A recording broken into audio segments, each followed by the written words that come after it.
మరియు ఇవ్వడానికి ఒక చిన్న, నాకైతే కేవలం వాక్యము కన్నా మిన్న అయినది మరేదీ లేదని నేను భావిస్తున్నాను.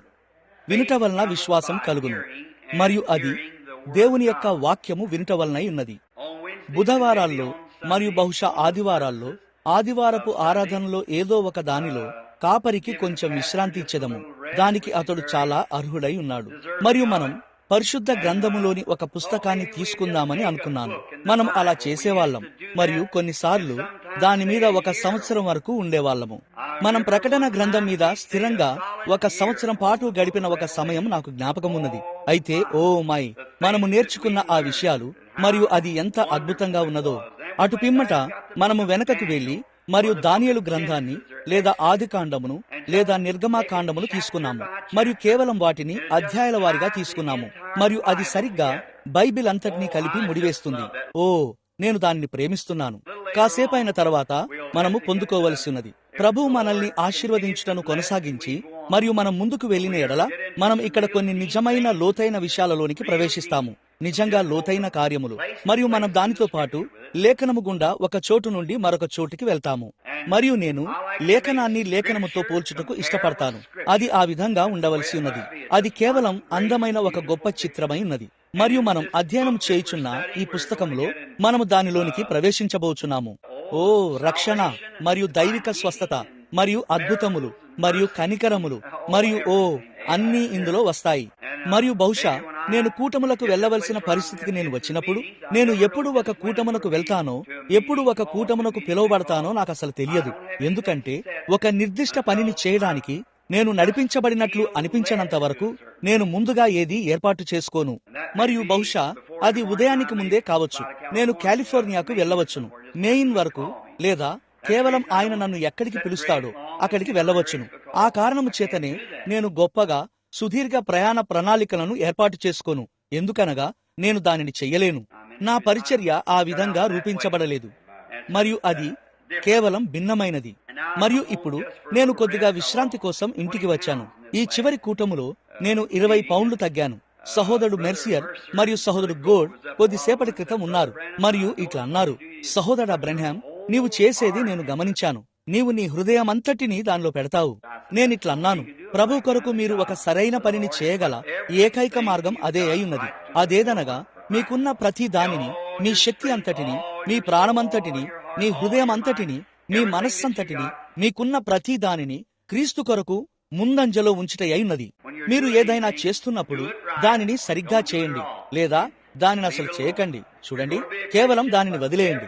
మీరు ఒక క్రైస్తవునిగా ఉండబోచున్న ఎడల మీరు కలిగి ఉన్న ప్రతి దానిని క్రీస్తు కొరకు వెచ్చించండి, అనగా మీ సమయం, మీ ప్రతిభ, మీకున్న ప్రతిదీ. నేను ఈ యువకుడిని ఇప్పుడే గమనిస్తున్నాను.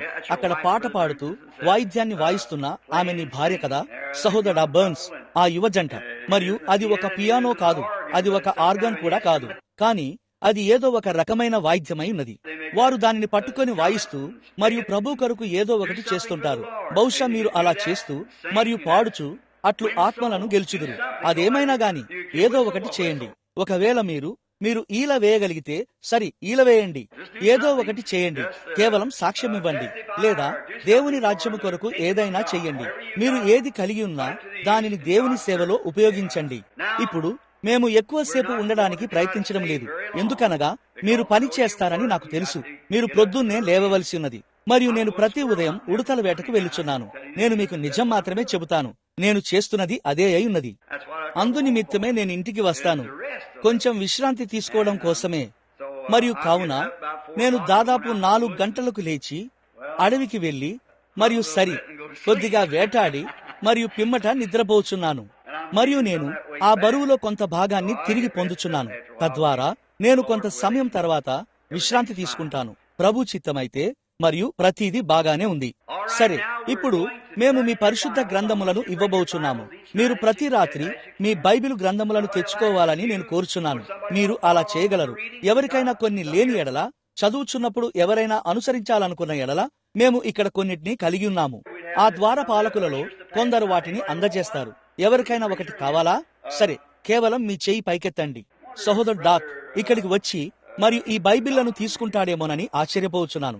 మీరు మరియు సహోదరు బర్న్స్ అక్కడ దగ్గరగా నిలబడి ఉన్నారు. అది నిజమేనా బర్న్స్? అతడిట్లు చెప్పడం విన్నాను. ఏమిటి? కాన్రాడ్. నేను అతన్ని పిలిచాను. సహోదరుడు నెవిల్, బహుశా నాకు వినికిడి తగ్గుతుంది కావచ్చు. బర్న్స్ అనే పేరును నేను ఎలా మొదట వినగలిగాను? ఆ మనిషి యొక్క ముఖం నాకు తెలుసు, మరియు కేవలం నేను అతని పేరును పిలవలేకపోయాను. మరియు మీకు తెలుసా, మీకు కొంచెం వయస్సు పెరుగుతున్న కొద్దీ నేను ఒక విషయం కనుగొన్నాను. ఈ బైబిల్ చదవడం నాకు చాలా కష్టంగా ఉన్నది. మరియు బైబిల్ చదవడానికి కళ్లద్దాలు ధరించవలసి ఉండటం గురించి ఆలోచించడం అంటేనే నాకు అసహ్యం. కానీ ఈ మధ్యనే నేను గుడ్డివాడనవుచున్నానని నేను అనుకున్నాను. మరియు నేను శ్యామ్ ని చూడటానికి వెళ్ళాను. మరియు శ్యామ్ ఇట్లా అన్నాడు, నాకు తెలియదు బిల్, ఇట్లు చెప్పాను, నేను నీ కొరకు ఎవరైనా వైద్య నిపుణుడితో సమయం తీసుకుంటాను. నేను లూయివిల్ కు వెళ్ళాను. అది ప్రభు యొక్క చిత్తమై ఉంటుంది. ఒక ప్రసిద్ధమైన నిపుణుడు, నేనిప్పుడు అతని పేరు మర్చిపోయాను, అయితే అతడు నా పుస్తకం చదివాడు. మరియు అతనిట్లు చెప్పాడు, నీవు ఎప్పుడైనా తిరిగి ఆఫ్రికాకు వెళ్తే నేను నీతో కూడా రావాలని కోరుచున్నాను. అతను చెప్పాడు, మరియు నీవు గనక ఆ ఆఫ్రికా ప్రజలు నిన్ను ప్రేమిస్తారు. మరియు ఇట్లన్నాడు, వారు చాలా మూఢనమ్మకస్తులు, ముఖ్యంగా ఒక కత్తితో కోయబోనప్పుడై ఉన్నది. కావున ఇట్లన్నాడు, కంటి శుక్లాలు మరియు అట్టి విషయముల యొక్క శస్త్రచికిత్సల కోసం నా జీవితంలో 6 నెలలు ఇవ్వగోర్చున్నాను ఆ పరిచర్యలో. మరియు అన్నాడు, మనము కలిసి వెళ్ళగలిగితే మరియు ఆ విధంగా నీవు వారి అభిమానాన్ని పొందగలిగితే అన్నాడు. పిదప వారికి కంటి శుక్లాలు మరియు కంటి సమస్యలు ఉంటే ఇంకా ఇట్లు చెప్పాడు, నేను దానిని 6 నెలలు ఉచితంగా ఇవ్వడానికి ఇష్టపడుచున్నాను. మరియు మీరు అతన్ని సంప్రదించడానికి అతని సమయం కొరకు ఎంతకాలం వేచి ఉండాలో నాకు గుర్తులేదు. మరియు మేము ఒక చిన్న గదిలో కూర్చుని ఉన్నాము. మరియు అక్కడ ఆ చీకటి గదిలో ఒక చిన్న ఎర్రని కాంతి వచ్చి ఉన్నది. అంతెందుకు, నేను ఆ అక్షరాలను చదవగలిగాను. అది 20-20 అని చెప్పుచున్నది. నేను దానిని ఎలాగైనా చదవగలిగాను. మరియు అతను దానిని 15-15 పై ఉంచాడు. మరియు నేను దానిని చదవగలిగాను. మరియు పిమ్మట 10-10 పై ఉంచాడు. మరియు నేను దానిని చదవగలిగాను. అతను చెప్పాడు, సరే, మీ కళ్ళలో పెద్దగా లోపమేమీ లేదండి. అయితే అతని వద్ద ఒక చిన్న టెలిస్కోప్ ఉన్నది. అతను అక్కడ వెనుక ఒక చిన్న పరికరమును ఉంచాడు. మీకు తెలుసా, ఒక చిన్న వస్తువు. ఆ పాత టెలిస్కోపులు, అవి ఎంతమందికి గుర్తున్నవి? మనం వాటి ద్వారా చూసేవాళ్ళం. కేవలం అలా పటములను చూసేవాళ్ళము. మరియు అతడిట్లన్నాడు, మీరు దానిని చదవగలరా? నేనిట్లు చెప్పాను, అవునయ్యా. అతను చెప్పాడు, దానిని నా కొరకు చదవండి. దానిలో దాదాపు ఆ మాత్రం ఉన్న ఒక మొత్తం పేరా ఉన్నది. నేను దానిని చదవడం ప్రారంభించాను. అతడు దానిని అలా పైకి లాగడం ప్రారంభించాడు. అది నెమ్మదిగా మరియు నెమ్మదిగా వచ్చింది. అతను దానిని అలా తీసుకొచ్చాడు. నేను ఆగిపోయాను. అతను చెప్పాడు, నేను నీకు ఒక విషయమును చెప్పగలను. నీకు 40 ఏండ్లు దాటినవి. నేను చెప్పాను, అవును, అది నిజమే. దానిని దాటి చాలా కాలం అవుతుంది. అతను చెప్పాడు, నీవు దీన్ని ఎలా చేశావు? అతడిట్లన్నాడు, సహజంగా మానవ నేత్రము మీకు 40 ఏండ్లు వచ్చినప్పుడు మీ జుట్టు నెరిసినట్లుగా మరియు అటువంటి వాటి వల్లనే మీ కనుగుడ్లు కూడా మసకబారును. ఇంకా ఇట్లు చెప్పాను, ఇప్పుడు మీరు చాలా కాలం జీవించినట్లయితే అది మళ్లీ తిరిగి వస్తుంది. అతను చెప్పాడు, దానిని 2వ దృష్టి అని వారు అంటారు. కానీ ఇట్లన్నాడు, దాదాపు 40 సంవత్సరాల వయస్సు గల ఒక మానవుడు అవి నిజానికి ఇట్లు చెప్పాడు, వారి కళ్ళలో లోపమేమీ లేదు. నేను నేల మీద పడి ఉన్న ఒక వెంట్రుకను కూడా చూడగలను. దానిని నా నుండి తీసివేయగలను. కానీ నా దగ్గరకు. మరియు అతను చెప్పాడు, ఇప్పుడు నీవు నీ బైబిల్ చదువుతావు.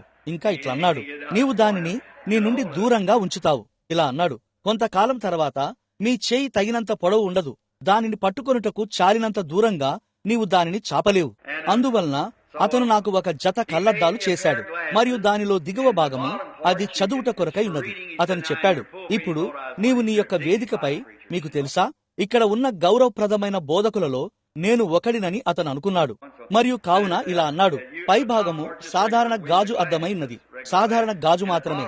మరియు మీకు తెలుసా, దగ్గర నుండి నేను అలా చదవగలుగునట్లు ఆ దిగువ భాగములో ఒక రకమైన వంపు ఉన్నది. కావున నేను అసలు వాటిని ధరించుటకు అసహించుకుంటాను.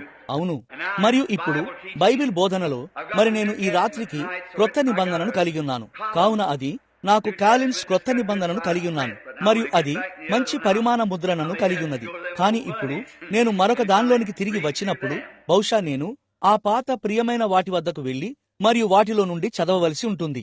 అయితే అది ఏమైనప్పటికీ నేను ఇంకా చదవగలుగుటకు నేను ఏదో ఒక దానిని కలిగి ఉన్నందుకు నేను సంతోషిస్తున్నాను. మరియు నేను దేనిని కలిగి ఉన్నా గాని దేవుని మహిమ కొరకు నేను ఇవ్వగలిగిన దానంతటినీ ప్రతి ఒక్కరికి ఇవ్వబోచున్నాను. అతను ఆ వయస్సు గుర్తును తీసివేస్తాడని ఆశిస్తున్నాను. నా వయస్సును దూరం చేయమని నేను ఆయనను అడగలేను. అవును, మనమందరం చేయవలసిన ఒక్క విషయము, మనము దాని గుండా వెళ్ళవలసి ఉన్నది.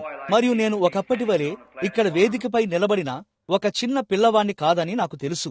నాకు 48 ఏండ్లు.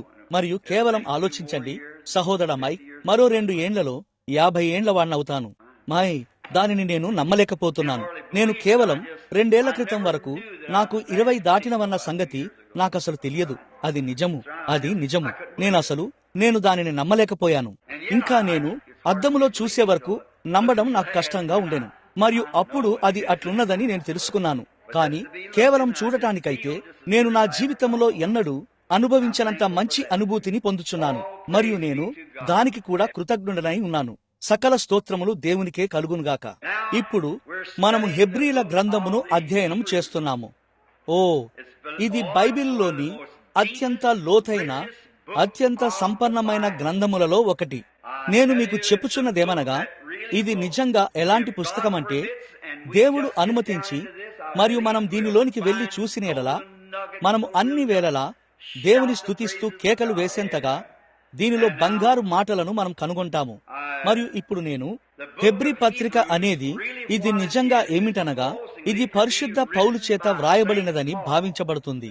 అతడు మన ప్రభువైన యేసుక్రీస్తుకు వెలుపల ప్రపంచం కలిగి ఉన్న ఒక గొప్ప పరిశుద్ధ గ్రంథ విషదకర్త అయి ఉన్నాడు. మరియు పౌలు వేరు చేస్తున్నాడు. ఇప్పుడు పౌలు ఒక నిజమైన బైబిల్ బోధకుడు, అనగా ఆ పాత నిబంధన అప్పట్లో వ్రాయబడినదై బైబిలు అను పిలువబడిన ఏకైక గ్రంథము అదే అయి ఉన్నది. మరియు అతను హెబ్రీయులకు చూపించడానికి ప్రయత్నిస్తున్నాడు. పాత నిబంధనను వేరు చేస్తూ, మరియు పాత నిబంధన అనేది క్రొత్త దానికి ఛాయగా లేదా ఒక మాదిరిగా ఉన్నదని చూపిస్తున్నాడు.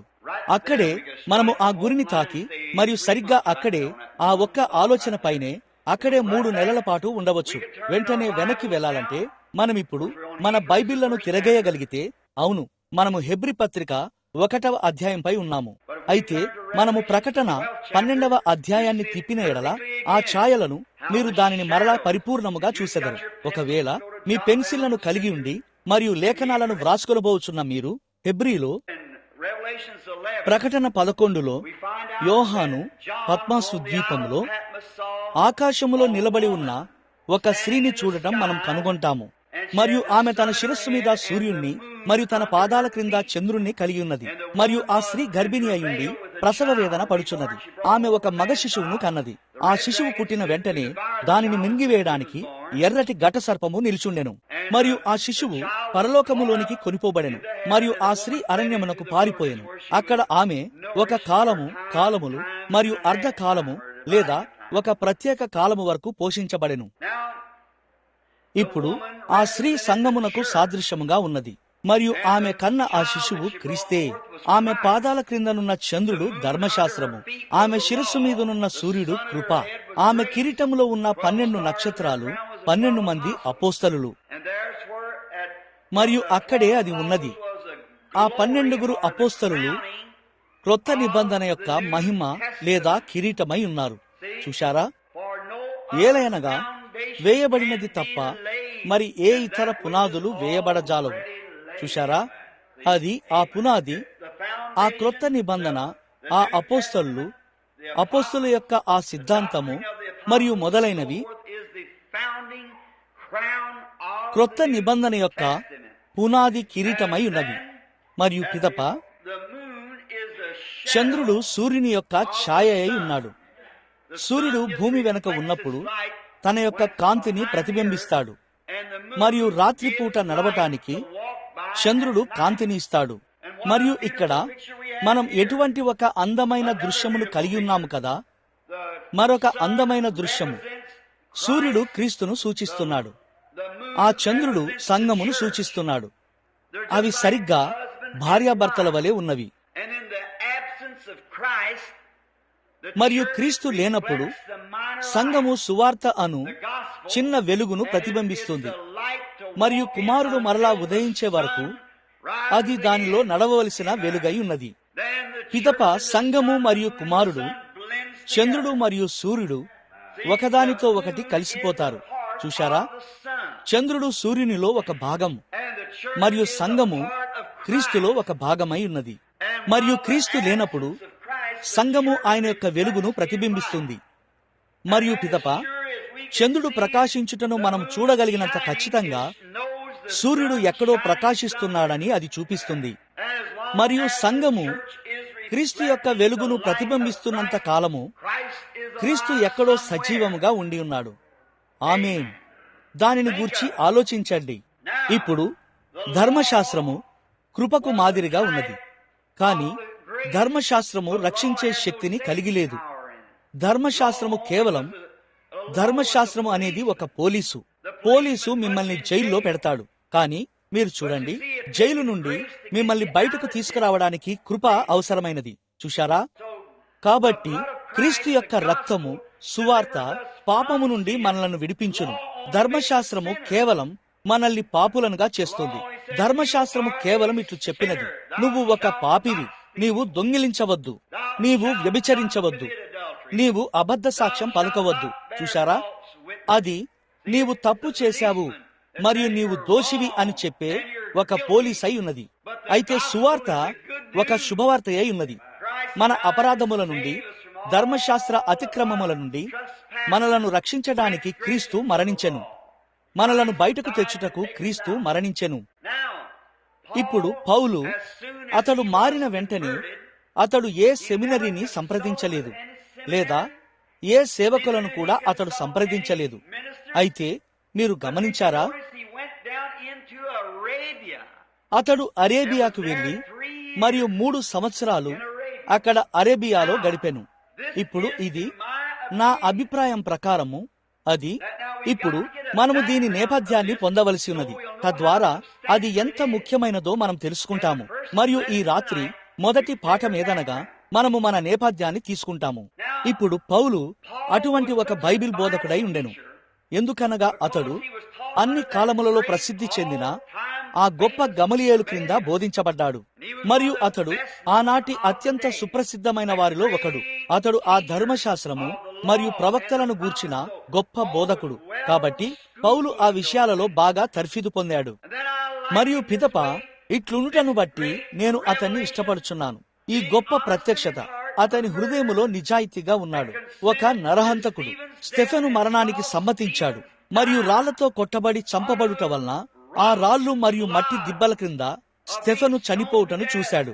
స్టెఫెను తన చేతులను పరలోకము తట్టు ఎత్తి మరియు ఇట్లు చెప్పుటను పౌలు చూసినప్పుడు అది అతన్ని తాకి ఉంటుందని నేను అనుకుంటున్నాను.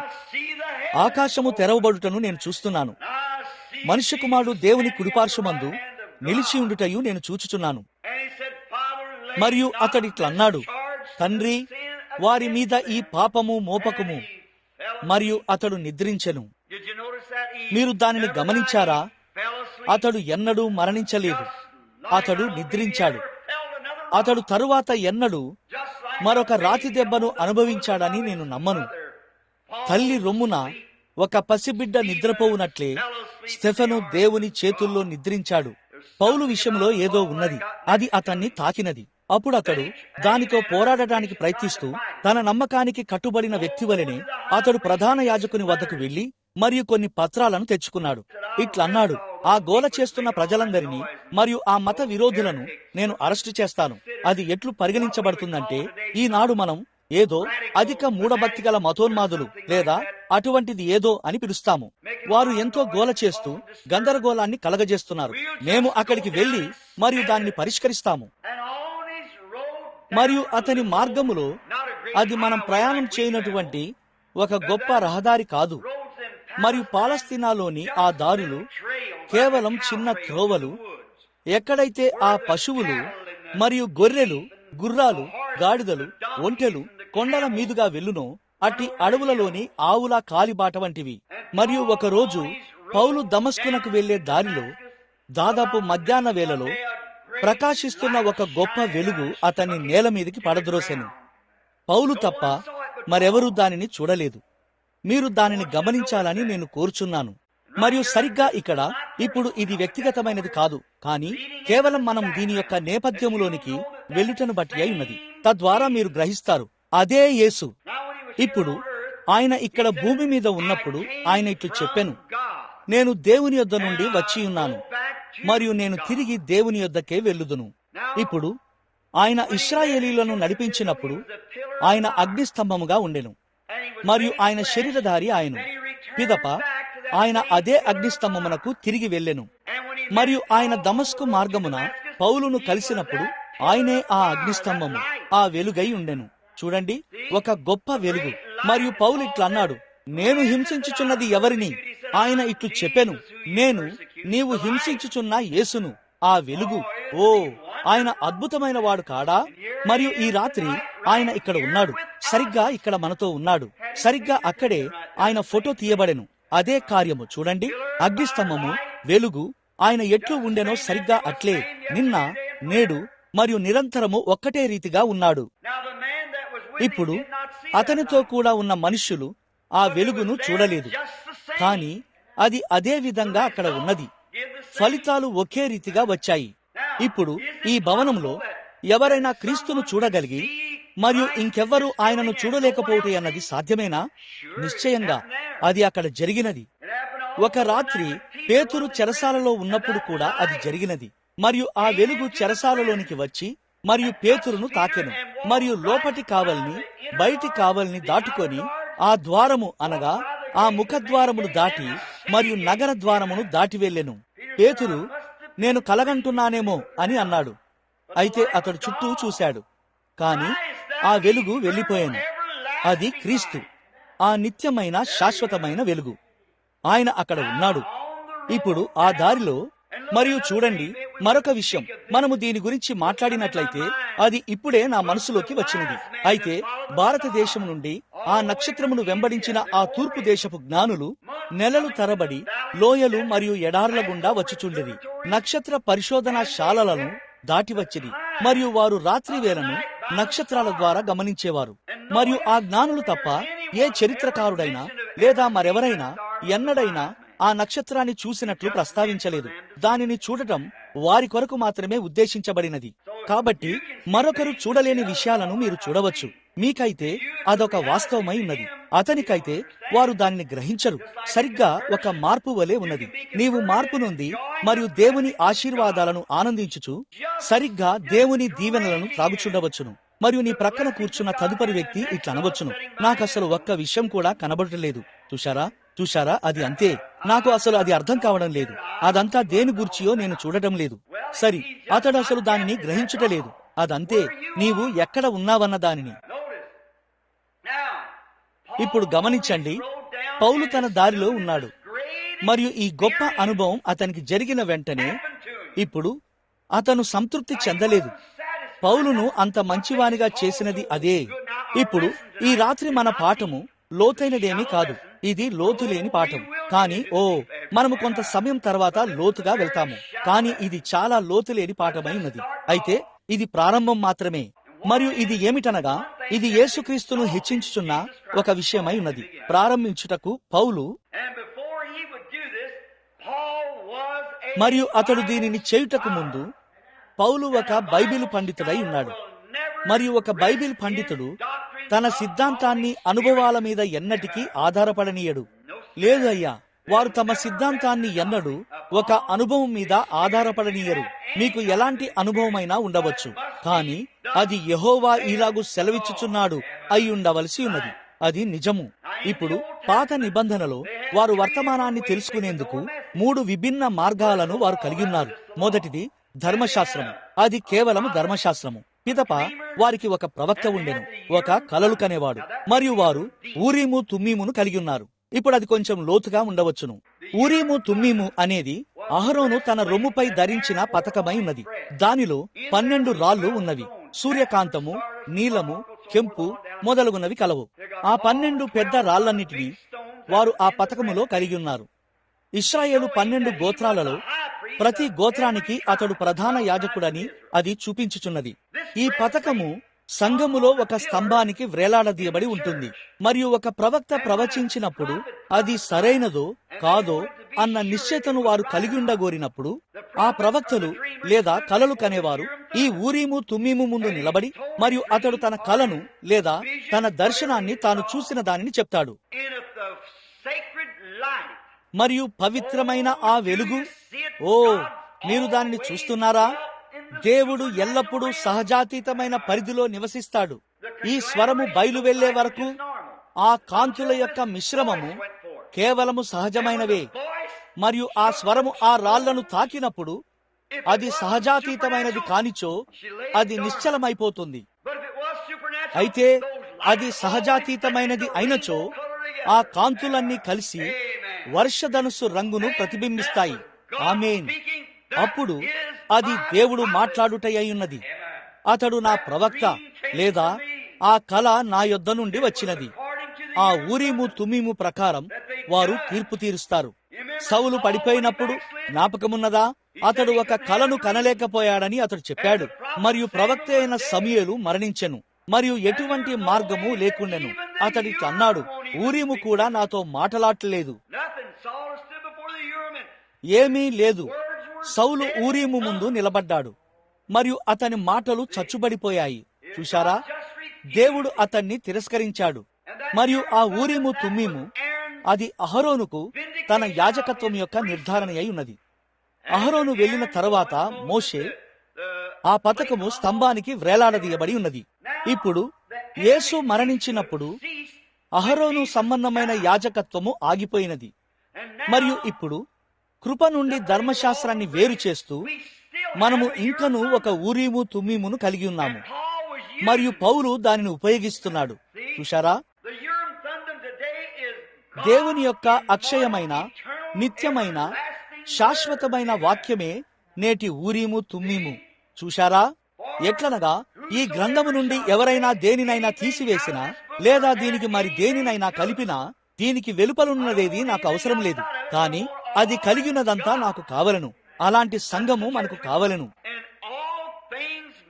మరియు అన్ని విషయాలు వాక్యము ద్వారానే నిరూపించబడాలి.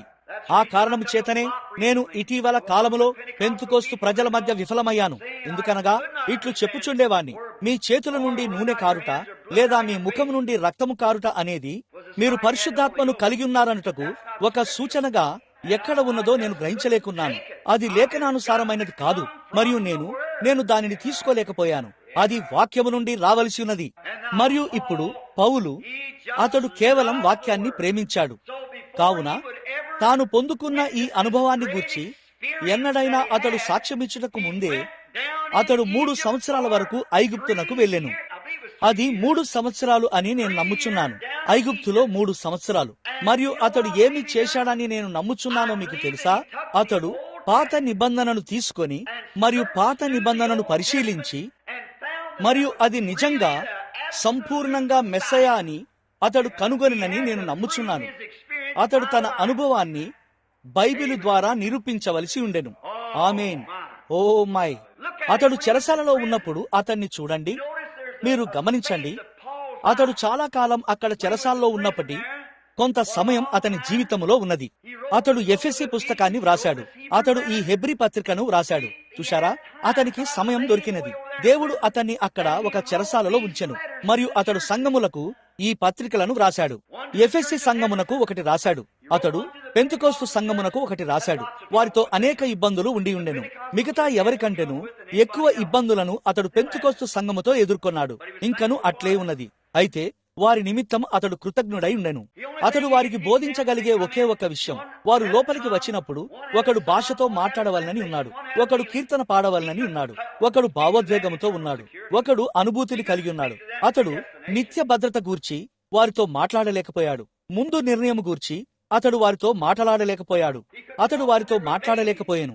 వారు పసిపిల్లల వలె ఉండేది. వారంతా ఏదో ఒక అనుభూతిని పొందవలనని ఉన్నారు, లేదా దేనినో చూడవలనని ఉన్నారు, లేదా వింత అనుభూతులను మరియు లేదా వారి చుట్టూ ఏదైనా కొన్ని ఆధారాలను కలిగి ఉండవలనని ఉన్నారు. కానీ నేను నమ్ముచున్నదేమనగా అతడు ఎఫెసీలతో మాట్లాడినప్పుడు అతడిట్లు చెప్పగలిగెను, దేవుడు మనలను కుమారులు మరియు కుమార్తెలుగా ముందుగా నిర్ణయించుకొనెను మరియు జగత్తు పునాది వేయబడక మునిపే యేసు క్రీస్తులో మనలను తన పిల్లలుగా స్వీకరించెను. దానిని చూడండి. మాయ్ రోమా పత్రిక మరియు మొదలగు వాటిలో అతడు వచ్చుటను గమనించండి. వారు ఎదిగి ఉన్నారు. ఓ, వారు భాషలతో మాట్లాడేది నిశ్చయంగా, మరియు వారు పరిశుద్ధాత్మ యొక్క ఇతర సూచనలను వారి మధ్యన కలిగి ఉండిరి. కాని వారు సిద్ధాంతాలను మరియు ఉద్రేకాలను మరియు చిన్న వణుకులను మరియు వింత అనుభూతులను తయారు చేయలేదు. పౌలు ఇట్లు చెప్పాడు, మీరు వాటితో మరీ విపరీతమైపోవచ్చున్నారు. మీరు బోధించవలసి ఉండగా మీరు ఇంకను శిశువులుగా ఉండి మరియు పాలు త్రాగవలసిన వారిగానే ఉన్నారు. ఇప్పుడు నేను ఎల్లప్పుడూ ఈ ఆలయము ఒక శిశువుల గుంపుగా ఉండకూడదని దృఢంగా చెప్పుటకు ప్రయత్నించాను. మనము ఎదిగిన వారిగా ఉందాము, మార్గములో నిలబడదాము. ఓ మాయే, అక్కడే మీరున్నారు. కాబట్టి తన అనుభవము దేవుని యొక్క బైబిలుతో సరిపోయినదాయని చూచుటకు మొదటిగా పౌలు అక్కడికి వెళ్ళెను. ఓ ఈనాడు ప్రజలు కేవలం దానిని మరలా చేసిన ఎడల, మనం మన అనుభవాన్ని దేవుని బైబిల్ గ్రంథముతో సరిపోల్చగలిగిన ఎడల అది అద్భుతముగా ఉండదా? అది సరిపోని ఎడల అప్పుడు మన అనుభవం తప్పయున్నది. అది ఊరిము తుమ్మిములో ప్రకాశించదు. అది అక్కడ ప్రకాశించిన ఎడల ఆమేన్, మీరు దానిని పొందుకున్నారని తెలుసుకోండి. కానీ అది ప్రకాశించని ఎడల అది ఎంత మంచిగా అనిపించినా, అది సరియైనదన్నట్లు ఎంత వాస్తవంగా కనిపించినా గాని నేను లెక్క చేయను. ఆ ఊరిము తుమ్మిముపై ఆ వెలుగులు ప్రకాశించకపోతే అది తప్పయున్నది. మరియు మీకు ఎంత అనుభవం ఉన్నా, అది ఎంత వాస్తవమైనదిగా కనిపిస్తున్నా, అది ఎంత సమ్మతంగా ఉన్నా, అది ఎంత విద్యాభ్యాసం కలిగించేదిగా ఉన్నా, అది ఆత్మలను సంపాదించుటకు ఎంత గొప్ప సాధనముగా ఉన్నా లెక్కలేదు. అది వాక్యములో ప్రకాశించకపోతే అది తప్పయున్నది. అవును, అది వాక్యముతో సరితూగవలసి ఉన్నది. ఇప్పుడు దారికి మధ్య అనేది ఉన్నదని నేను నమ్ముతాను. దారి. ఇప్పుడు చాలాసార్లు నేను ఒక నాజరీను సంఘానికి వెళ్ళేవాణ్ణి. ఆ ప్రియమైన ప్రజలను దేవుడు దీవించునుగాక. వారు పాతకాలపు శుద్ధీకరించబడిన మెథడిస్టులై ఉన్నారు. Church of God, Nazarene, pilgrim holiness మరియు ఆ మంచి పాత హోలీనెస్ సంఘములలో అనేకులు. మరియు వారు ఒక పాటను పాడేవారు. నేను ఆ పాత ఉన్నత రహదారిలో నడుస్తున్నాను, నేను వెళ్ళిన ప్రతి చోట చెప్పుచున్నాను, ప్రభువా, నాకు తెలిసిన దేనికంటేను నేను ఒక పాతకాలపు క్రైస్తవునిగా ఉంటాను. మంచిది, అద్భుతం. మరియు పిదపవారు పరిశుద్ధత యొక్క రాజమార్గం గురించి మాట్లాడేవారు. ఇప్పుడు మీరు దానిని చదివినట్లయితే వారు దానిని యెషయా 35వ అధ్యాయం నుండి పొంది ఉన్నారు. ఇప్పుడు మీరు గమనించినచో అతడు ఇలా అన్నాడు, ఒక రాజమార్గము మరియు ఒక మార్గం ఉండును. ఇప్పుడు మరియు అనేది ఒక అనుసంధానము. చూశారా? ఒక రాజమార్గము, అది పరిశుద్ధత యొక్క రాజమార్గము కాదు, ఒక రాజమార్గము. మరియు ఒక మార్గము ఉండును, మరియు అది పరిశుద్ధ మార్గము అని పిలువబడును. పరిశుద్ధత యొక్క రాజమార్గము కాదు, పరిశుద్ధ మార్గము. మరియు ఆ దారి యొక్క మార్గము ఆ దారి మధ్య అయి ఉన్నది. ఆ నీరు ఇరువైపులకు చెత్తను కడిగివేసి ఆ దారిని శుభ్రంగా ఉంచునట్లు అది ఇలా నిర్మించబడినది. మీరు ఆ దారి సరిగ్గా నిర్మించబడకపోతే మీ దారిలో ఎల్లప్పుడూ నీటి కుంటలు ఉంటాయి. ఆ మార్గం దారి మధ్య అయి ఉన్నది. ఇప్పుడు ఇటువైపు ప్రజలు మారినప్పుడు వారి మనస్సులు సరిగ్గా క్రీస్తుపైనే ఉంచబడతాయి. మరియు వారు కొంచెం పండితులయుండి మరియు ప్రార్థనలో ఉండకపోతే వారు నిజంగా చల్లబడిపోతారు. మరియు మొండిగా మరియు నామకార్థంగా మరియు ఆసక్తి లేని వారిగా మారిపోతారు. మరియు పిదప వారు కొంచెం ఉద్రిక్తతకు లోనైతే మీరు గమనించకపోయిన ఎడల వారు అటువైపు కేవలం అసాంఘికంగా మరియు పిచ్చివారిగా మారతారు. చూడండి, వారు ఉద్రేకాలలోనికి మరియు ప్రతి దానిలోనికి వెళ్తారు. అయితే ఇప్పుడు ఒక నిజమైన సంఘము అనేది సరిగ్గా దారి మధ్యలోనున్న ఒక నిజమైన స్వస్థ చిత్తము గల సువార్త అయి ఉన్నది. అది చల్లబడి మరియు నామకార్థముగా లేదు, లేదా అది మూఢభక్తి కూడా కాదు. అది ఒక నిజమైన మంచి పాత వెచ్చని సువార్త అయి ఉన్నది. హృదయపూర్వకమైన దేవుని ప్రేమ అయి ఉన్నది. అది ఇరువైపుల నుండి పిలుచుచు నేరుగా ఆ దారి మధ్యన పోవుచున్నది. అది వాస్తవము. ఇప్పుడు అదియే. మరియు మీరు ఆ సంఘమును ఎలా కనుగొనబోచున్నారు? నేరుగా వాక్యము అనే ఆ ఊరిము తుమ్మిము నుండి కనుగొనగలరు. ఇప్పుడు పౌలు ఈ సంఘమును సరిగ్గా ఆ దారి మధ్యకు తీసుకురాగోరాడు. కాబట్టి అతడు వెళ్లి తనకు తెలిసిన లేఖనాలపై 3 సంవత్సరాలు అధ్యయనం చేశాడు. కాబట్టి ఈ క్రొత్త నిబంధనలో ఎక్కువ భాగాన్ని పౌలు రాశాడు. అన్యజనుల కాలం వచ్చుచున్నది గనక దేవుడు అతన్ని అలా చేయించెను. మత్తయి, మార్కు, లూకా మరియు యోహాను, ఈ 4 సువార్తలు. వారు యూదులు. అయితే పత్రికలలో చాలా వాటిని పౌలు రాశాడు. ఇప్పుడు గమనించండి, ఇప్పుడు మనమిప్పుడు ఈ నేపథ్యాన్ని పొందడం ప్రారంభించబోచున్నాము. అతడు ఎక్కడ ఉన్నాడంటే చెరసాల నుండి దీనిని వ్రాయిచున్నాడు. మరియు అతడు ఈ అనుభవం అంతటిని కలిగి ఉన్నాడు. అయితే మొదట ఈ అనుభవము ముందుగా నిరూపించబడినది. మరియు ఇది దానికి అతని యొక్క ముఖ్యమైన పత్రిక అయి ఉన్నది. ఇది అతని యొక్క కీలకమైన పత్రిక. రోమీయులకు మరియు ఎఫెసీలకు మరియు మొదలగు పత్రికలు వాటి స్థానమును కలిగి ఉన్నవి. అయితే ఇది మూలమైన పత్రిక అయి ఉన్నది. ఇప్పుడు 1వ అధ్యాయం మొత్తం యేసును హెచ్చిస్తూ మరియు ఆయనను ప్రవక్తగా ఉండుట నుండి వేరు చేయటే అయి ఉన్నది. ఇప్పుడు ఆ మొత్తం సారాంశము అదే అయి ఉన్నది. ఇప్పుడు నేను వీలైనంత త్వరగా దీన్ని చెప్పడానికి ప్రయత్నిస్తాను, తద్వారా మనం ఎక్కువసేపు ఉండము. మొత్తం సారాంశం ఏమిటనగా వేరు చేయుట.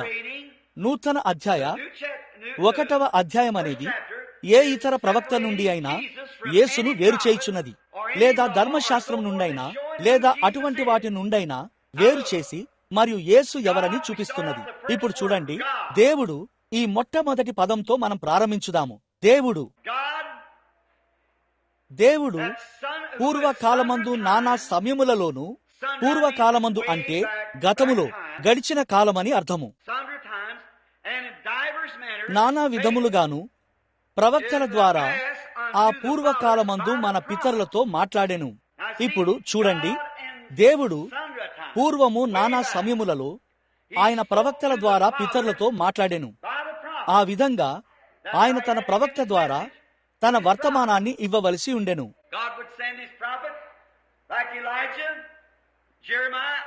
ఏలియా, ఇర్మియా, యెషయాల వలె దేవుడు తన ప్రవక్తను పంపును.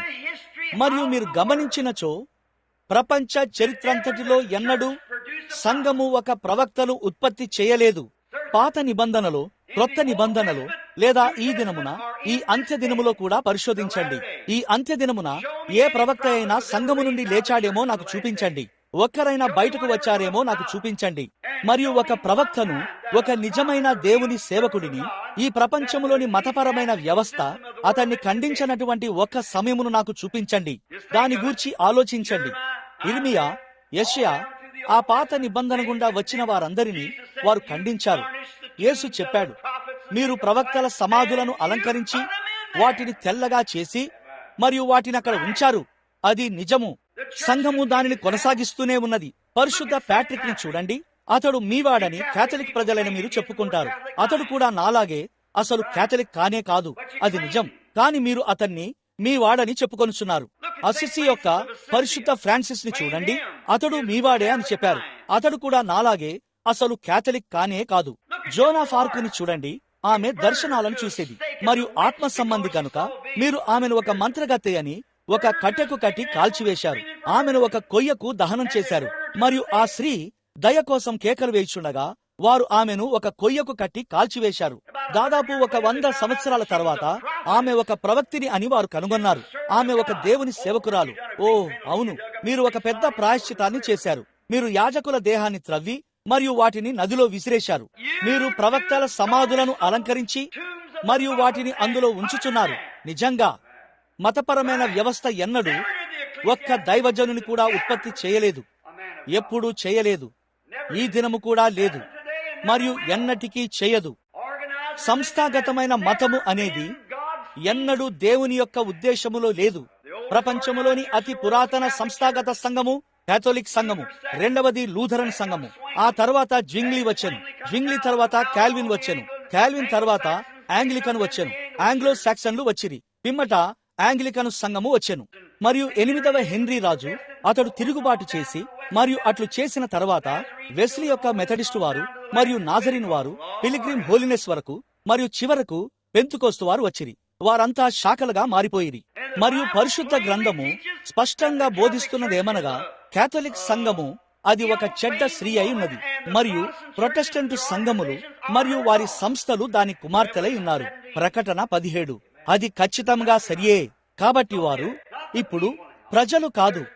ఆ సంఘాలన్నిటిలో మంచి పరిశుద్ధమైన రక్షించబడిన ప్రజలు ఉన్నారు. కానీ దేవుడు తన ప్రజలను ఒక సంస్థ ద్వారా పిలవడు. ఆయన వారిని వ్యక్తిగతంగా పిలుస్తాడు.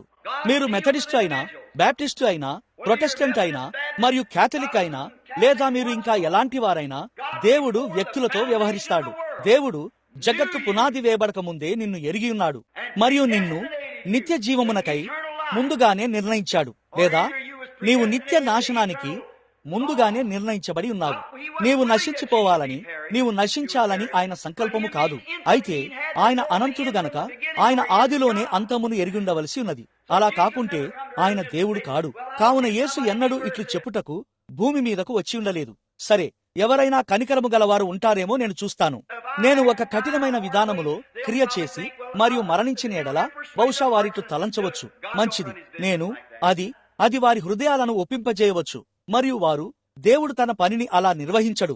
యేసు ఒక ప్రత్యేకమైన ఉద్దేశము నిమిత్తము వచ్చెను. అది జగత్తు పునాదికి ముందే ఎవరు రక్షించబడతారని దేవుడు ఎరిగి ఉన్నాడో వారిని రక్షించుటకై ఉన్నది. ఆయన అట్లు చెప్పెను. అది నిజము. కాబట్టి మీరు పొందగోరు వాని వలనైనా ప్రయాసపడు వాని వలనైనా కాదు గాని కరుణించు దేవుని వల్లనే అగును. పౌలు దానిని చెప్పెను. అదే మనిషి ఇక్కడ చెప్పుచున్నాడు.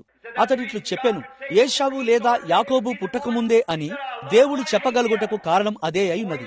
ఆయన ఇట్లు చెప్పెను, నేను ఒకరిని ప్రేమించితిని మరియు మరొకరిని ద్వేషించితిని. ఆ అబ్బాయిలలో ఒక్కరైనా పుట్టక మునిపే ఏశావు ఒక నిజాయితీ లేని వ్యక్తి అని దేవునికి తెలుసు, మరియు యాకోబు అతడు తన జన్మ హక్కును ప్రేమించను అని ఆయన ఎరిగి ఉన్నాడు. కావున అసలు ప్రపంచము నిర్మించబడక ముందే దాని గూర్చి ఆయనకు తెలుసు. ఇప్పుడు దానిని గూర్చి ఎరిగి ఉన్న వ్యక్తి ఎవరో అని ఒక నిమిషములో మనం కనుగొనబోచున్నాము. ఈ అధ్యాయం దానిని కలిగి ఉన్నది.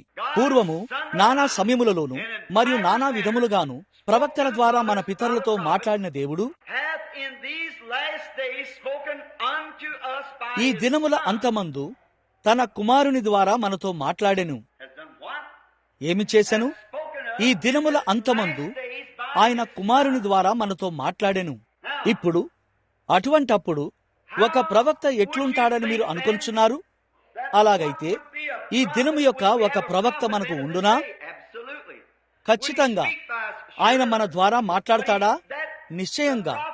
కాని అతడు పూర్వమందున్న ఆ ప్రవక్తలు యేసుక్రీస్తు యొక్క ఆత్మయై ఉన్నారు. ఇప్పుడు దానిని మనం సరిగ్గా అర్థం చేసుకుందాము. ఎందుకనగా అది సరిగ్గా నానుచున్నదని నేను అనుకోవడం లేదు. ఇప్పుడు ఇది ఆదివారపు బడిలాగానే ఉన్నది. కాబట్టి మనము దీనిని స్పష్టంగా తెలుసుకొనగోరుచున్నాము. చూశారా? గమనించండి, మోషేలో ఉన్న దేవుని ఆత్మను తీసుకుందాము. పరిపూర్ణంగా అది యేసుక్రీస్తుకి ముంగుర్తై ఉన్నది. పాత నిబంధనలోని పాత్రలన్నీయు సిలువను సూచిస్తున్నారు. మోషే సుందరినిగా జన్మించాడు. జమ్ము పెట్టెలో దాచబడి అతని తల్లిదండ్రుల నుండి దూరముగా తీసుకొని పోబడ్డాడు. మరి ఆ విధంగా జరిగెను.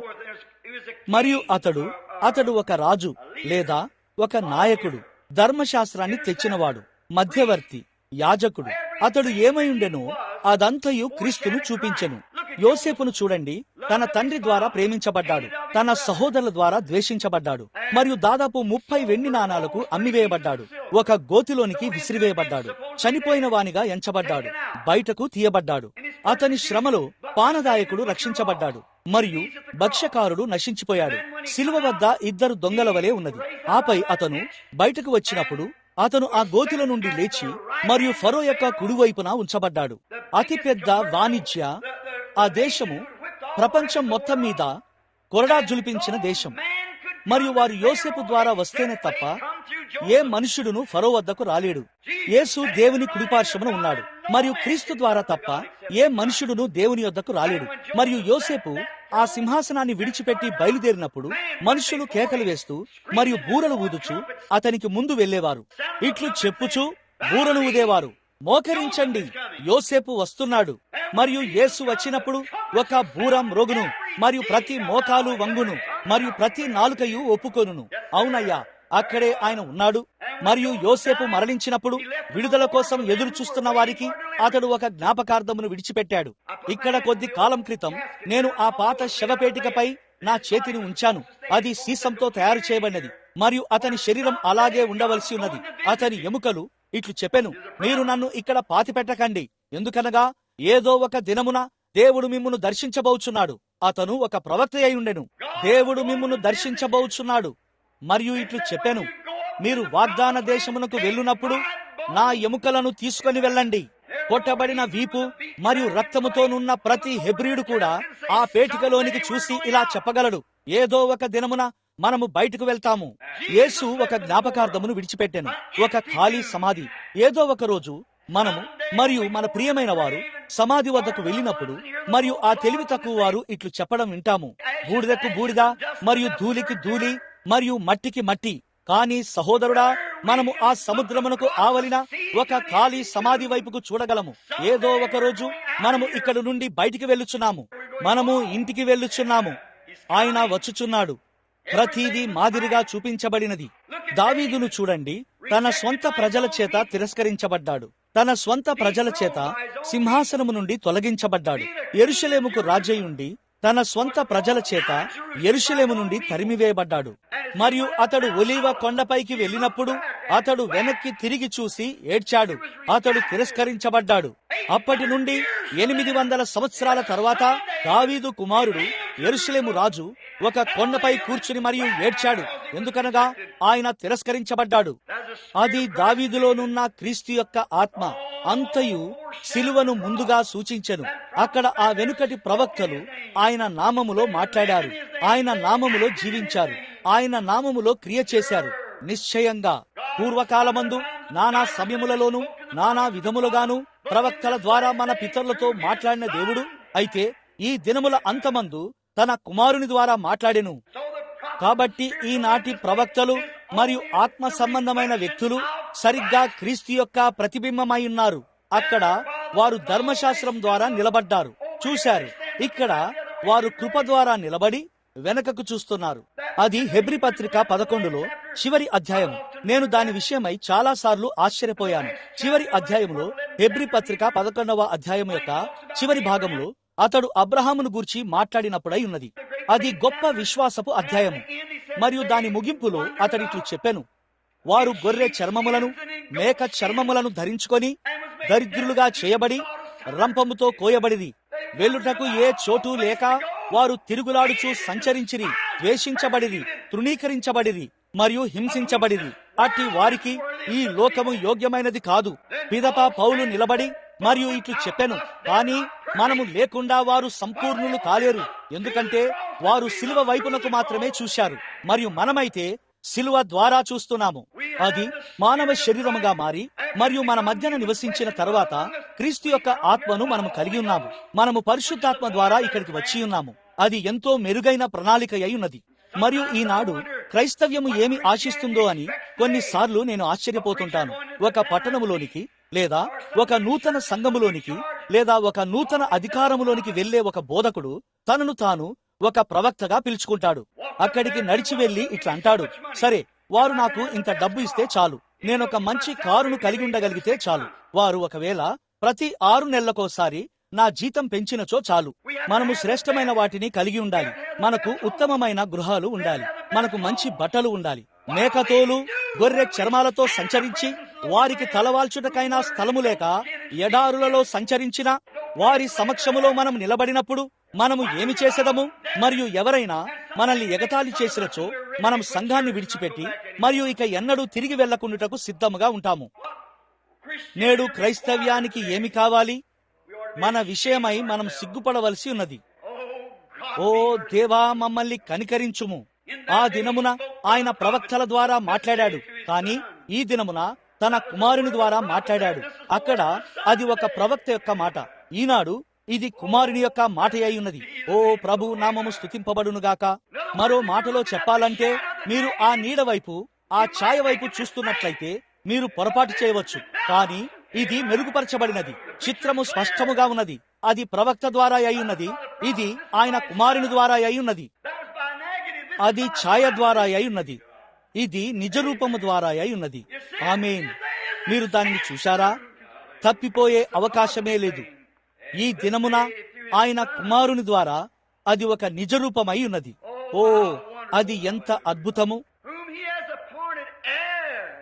ఆయన ఆ కుమారుని వారసునిగా నియమించెను. Oh my, సమస్తమునకు వారసునిగా. అది ఏమిటి? అది ఒక నియామకము. ఓ వినండి, ఆయన అనగా క్రీస్తు సమస్తమునకు వారసునిగా నియమించబడ్డాడు.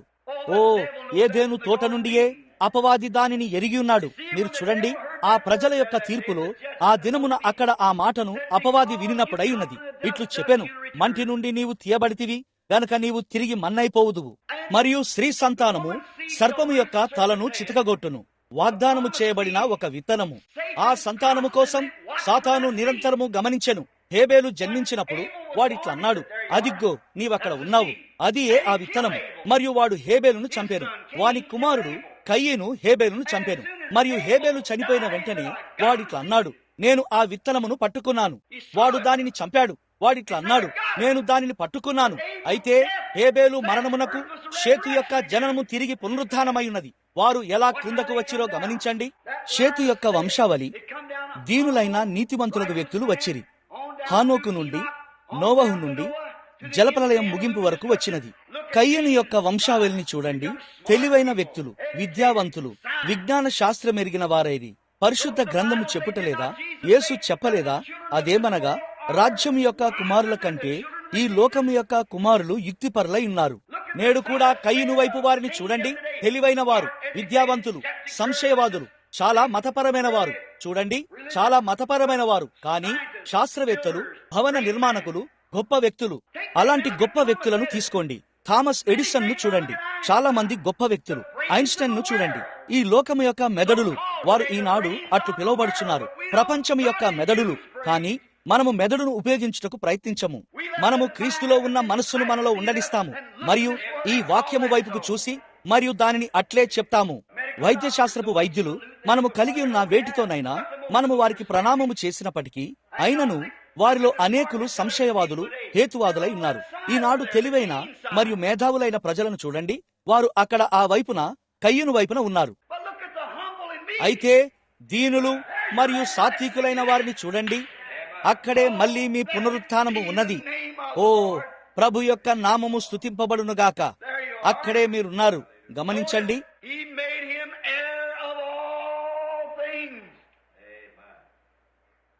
ఆయన అతన్ని సమస్తమునకును వారసునిగా నియమించెను. ఆయన ద్వారా ప్రపంచములను నిర్మించెను. ప్రపంచములను ఎవరు నిర్మించారు? క్రీస్తు. క్రీస్తు ప్రపంచములను సృష్టించాడా?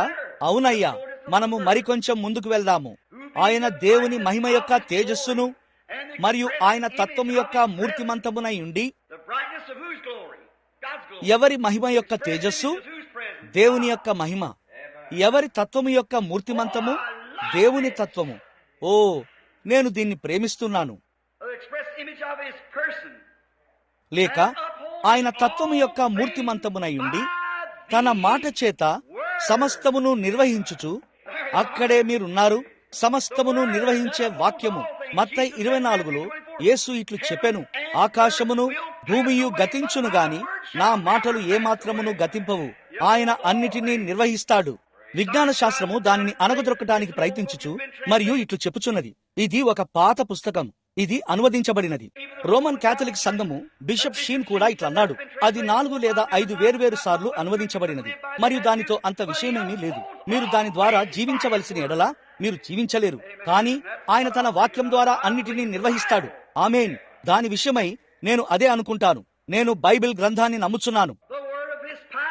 తన మహత్తు గల మాట చేత ఆయన మాటలో శక్తి ఉన్నది. మన పాపముల విషయములో శుద్ధీకరణము తానే చేసి, ఇక్కడ చూడండి, శ్రేష్ఠుడై ఉన్నత లోకమందు మహామహుడగు దేవుని కుడిపార్శ్వమున కూర్చుండెను. పౌలు ఏమి చేయడానికి ప్రయత్నిస్తున్నాడు? దేవుడు క్రీస్తులో సమస్తమును సంకల్పించాడని మరియు క్రీస్తు దేవుని యొక్క మూర్తిమంతమై ఉన్నాడని చూపించుటకు అతడు ప్రయత్నిస్తున్నాడు. ఆ మిగతా అధ్యాయమంతా ఆయన ఏ విధంగా దేవదూతల కంటెను, సమస్త అధికారముల కంటెను గొప్పవాడన్న దానితో వ్యవహరించును. దేవదూతలు ఆయనను ఆరాధించారు. పౌలు ఆయనను గణపరచడానికి ప్రయత్నిస్తున్నాడు. ఇప్పుడు నేను ప్రయత్నించగోరుచున్నాను. నేను ఇంతకంటే ముందుకు వెళ్ళలేకపోయినచో ఆ మిగతాదంతా కేవలం క్రీస్తును గణపరచడమే అయి ఉన్నది. పౌలు ఇక్కడ ఏమి చెప్తున్నాడంటే 11వ అధ్యాయములో వలెనే మరియు అంతా ప్రపంచం గురించి మాట్లాడాను. అతడిట్లు చెప్పెను, నీవు నా కుమారుడవు, నేను నేడు నిన్ను కనియున్నాను అని ఆయన ఏ దూతతో చెప్పెను? చూశారా? ప్రపంచం యొక్క అంతమందు అవి నశించిపోవును. లోకము నశించును మరియు లోకపు సంగతులన్నీ గతించును. ఆయన ఉత్తరీయము వలె వాటిని మడిచివేయును. అవి పాతగిల్లి మార్చబడి మరియు గతించిపోవును. కాని నీవు నిలిచియుందువు. నీవు ఎప్పటికీ నిలిచియుందువు. నీవు నా కుమారుడవు. నేను నేడు నిన్ను కనియున్నాను మరియు ఎన్నటికీ నశించవు. మహామహుడగు దేవుని కుడిపార్శ్వమున కూర్చుని ఉన్నావు. కుడి పార్శ్వము అనగా ఏమిటి? దేవునికి ఒక కుడి చెయ్యి ఉండి దానిపై ఎవరో కూర్చుని ఉన్నారని కాదు. కుడి చెయ్యి అనగా శక్తి మరియు అధికారము. భూమి మీదను మరియు పరలోకములో ఉన్న ప్రతి దానిపై అధికారాన్ని కలిగి ఉన్నాడు. మరియు సమస్త ఆకాశములు మరియు భూమియు ఆయనచే సృష్టించబడినవి. ఇప్పుడు ఈ గొప్ప పురుషుడు, ఈ గొప్ప వ్యక్తి ఎవరు? క్రీస్తా? ఇక్కడ తండ్రి, కుమారుడు మరియు పరిశుద్ధాత్మలో ఉన్న దేవుడు. ఇది ఒక త్రిత్వము, కానీ ఇది వ్యక్తుల యొక్క త్రిత్వము కాదు. ఇది ఒక్క దేవుని యొక్క కార్యాలయపు త్రిత్వము. ఆయన ఇశ్రాయేలు పిల్లలను నడిపించుచు తండ్రిగా ఉన్నాడు. ఆ గొప్ప యెహోవా తండ్రి. అది ఆయన యొక్క కార్యాలయమై ఉన్నది. మరియు ఆయన భూమిపై నివసించాడు, కుమారుడిగా పిలువబడ్డాడు. మరియు ఇప్పుడు ఆయన తన సంఘములో జీవిస్తున్నాడు, పరిశుద్ధాత్మగా పిలువబడుచున్నాడు. ముగ్గురు దేవుళ్ళు కాదు, 3 కార్యాలయాల్లో ఉన్న ఒక్క దేవుడు, తండ్రి, కుమారుడు మరియు పరిశుద్ధాత్మ. తండ్రి అయిన దేవుడని ప్రజలు దేవుడిని 3 వేర్వేరు దేవుళ్లుగా చేయడానికి ప్రయత్నిస్తారు. ఆ కారణం చేతనే యూదులు మీరెన్నడూ దీనిని ఒక యూదుని వద్దకు తీసుకురాలేరు, లేదు, దానిని అక్కడకు తీసుకెళ్లలేరు. అతడు అలా చేయలేడు. అతనికి ఒక ఆజ్ఞ ఇవ్వబడినది. అదేమనగా, నేను ఒక్క దేవుడను, ఒక్క దేవుడు మాత్రమే ఉన్నాడు. ఆఫ్రికాలో వారు 3 రకాలుగా బాప్తిస్మం ఇస్తారు. వారు తండ్రి కొరకు ఒకసారి, కుమారుని కొరకు ఒకసారి మరియు పరిశుద్ధాత్మ కొరకు ఒకసారి బాప్తిస్మం ఇస్తారు. అపోస్టలిక్ ఫెయిత్ మిషన్ వారు ఆయన మరణాన్ని సూచిస్తూ ముఖము ముందుకి ఉంచి 3 సార్లు బాప్తిస్మం ఇస్తారు. పశ్చిమ కోస్తా లేదా తూర్పు కోస్తాలో సంపూర్ణ సువార్త అని పిలువబడువారు 3 సార్లు వెనుకకు బాప్తిస్మం ఇస్తారు. అది ఆయన సమాధిని సూచిస్తుంది అని చెప్తారు. మరియు అతడిట్లన్నాడు, ఆయన మరణించినప్పుడు ఆయన ముందుకు పడిపోయాను. మరొక వ్యక్తి ఇలా చెప్పెను, ఆగండి, మీరొక వ్యక్తిని తన వీపుపై పాతిపెట్టాలి. అవి కేవలం చిన్న ప్రాచీన సాంకేతిక విషయాలు. మరి వారిద్దరూ తప్పై ఉన్నారు. లేఖనానుసారంగా వారిరువురు తప్పై ఉన్నారు. ఇది ఊరీము తుమ్మీము. ఇది దానిని స్థిరపరుస్తుంది. ఇప్పుడు ఇక్కడ దానిని మనం చిత్రీకరిద్దాము మరియు ఈ రాత్రి అది ఎలా కనిపిస్తున్నదో మనము చూద్దాము. మీరు దానిని చూడాలనుకుంటే ఇదిగో అది ఇక్కడ ఉన్నది. మొత్తం మీద దాదాపు 25 సంవత్సరాలు నేను సేవకునిగా ఉన్నాను. నేను దానిని అధ్యయనం చేశాను. మరియు సంఘములోని వరములను గురించి నేను చాలా సార్లు ఆశ్చర్యపోయాను. ఆ వరములు ఏమిటి? ప్రవచనము, భాషలతో మాట్లాడటము, భాషలకు అనువాదము చెప్పడము, దైవిక ప్రత్యక్షత మొదలగునవి. అవన్నీ క్రీస్తు ద్వారానే వచ్చును. ఇప్పుడు చూడండి, క్రీస్తు సమస్త కార్యములకు శిరస్సై ఉన్నాడు మరియు ఆయన సంఘమునకు శిరస్సై ఉన్నాడు. మరియు మీరు ఎన్నడైనా ఒక పెద్ద వజ్రాన్ని చూశారా?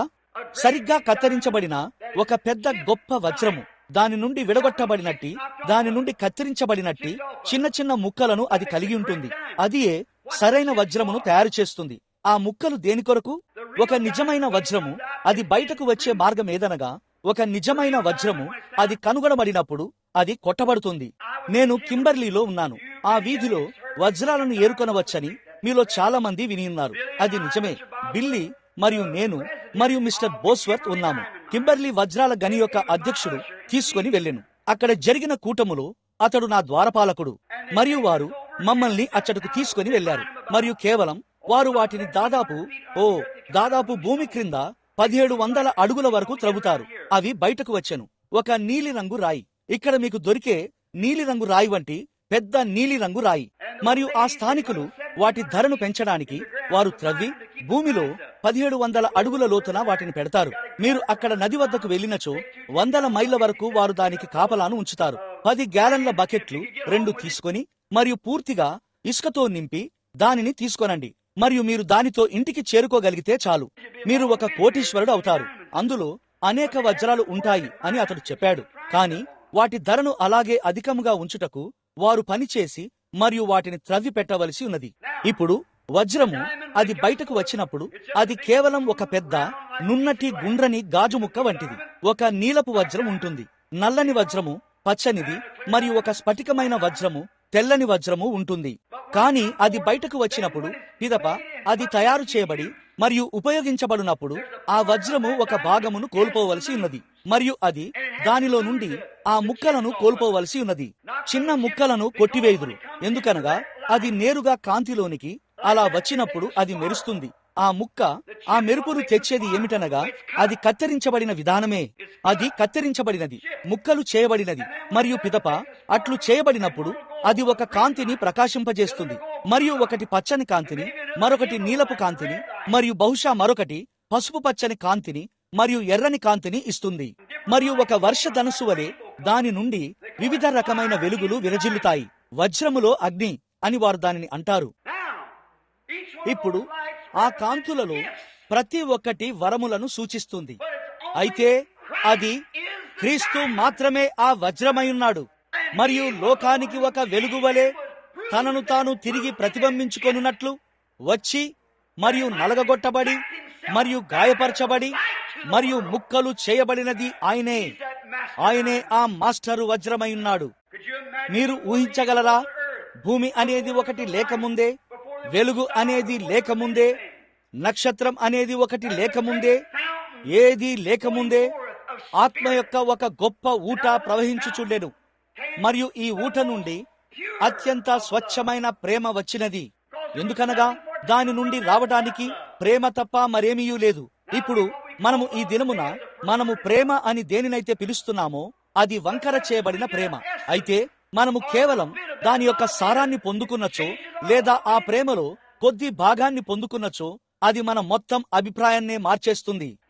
అప్పుడు ఆ ప్రధాన ఊట నుండి, ఈ వజ్రము నుండి, అక్కడ నుండి మరొక కాలువ వచ్చినది.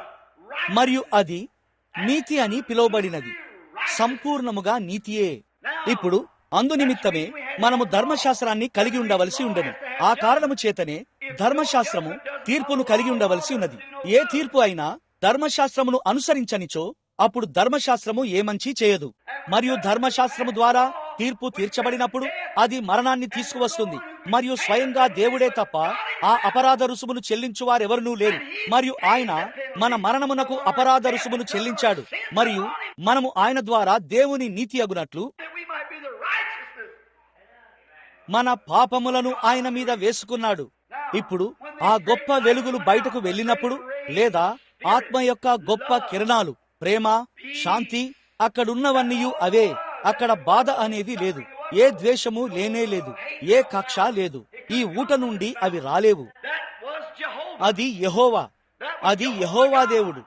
మరియు ఇప్పుడు వేద పండితులు దీనిని పిలుస్తున్నట్లుగా దానిలో నుండి ఒక థియోఫనీ బయటకు వెళ్ళెను. మరది లేఖనములో ఆ లోగోస్ అని పిలువబడినది దేవుని నుండి బయటకు వెళ్ళిన లోగోస్. దీనిని వివరించడం కష్టం, కానీ అది దేవుని యొక్క ఒక భాగము.